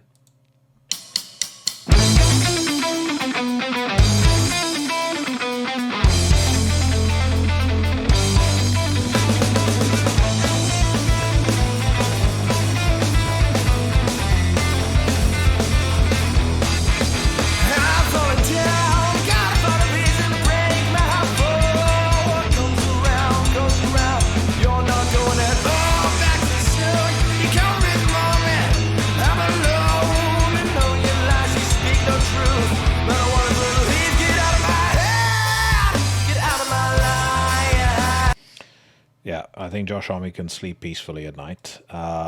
It's not bad, and Revel's drumming sounds great. But some PR stuff that I see, it just fucking blows my mind. Ted Nugent releases "Born in the Motor City" music video. Will we? Won't we? We can. There's one of two things we can do. Either we listen to this bullshit song, or I play you guys the song recorded by the new disinformation czar that was appointed by the Biden administration this week. She posted this on TikTok, I think, about a year or two ago. And I mean, honestly, if you guys see the song, it's the ravings of somebody who belongs in a fucking insane asylum. And she is now going to be in charge of deciding what is and isn't misinformation, which I just find to be absolutely fucking staggering. I mean, the whole gist of a lot a lot of this, I think, is terrifying. And I'm gonna go on a tear on this now, just because I started talking about it. But firstly, anybody who looks at this and thinks to themselves, disinformation's all right, it's a great idea. Ask yourself 2 questions. Question 1: would you have thought that if Trump had begun or had launched one? Number 2, because many people will emotively say, no, but it's different because he's a liar, because Biden doesn't lie.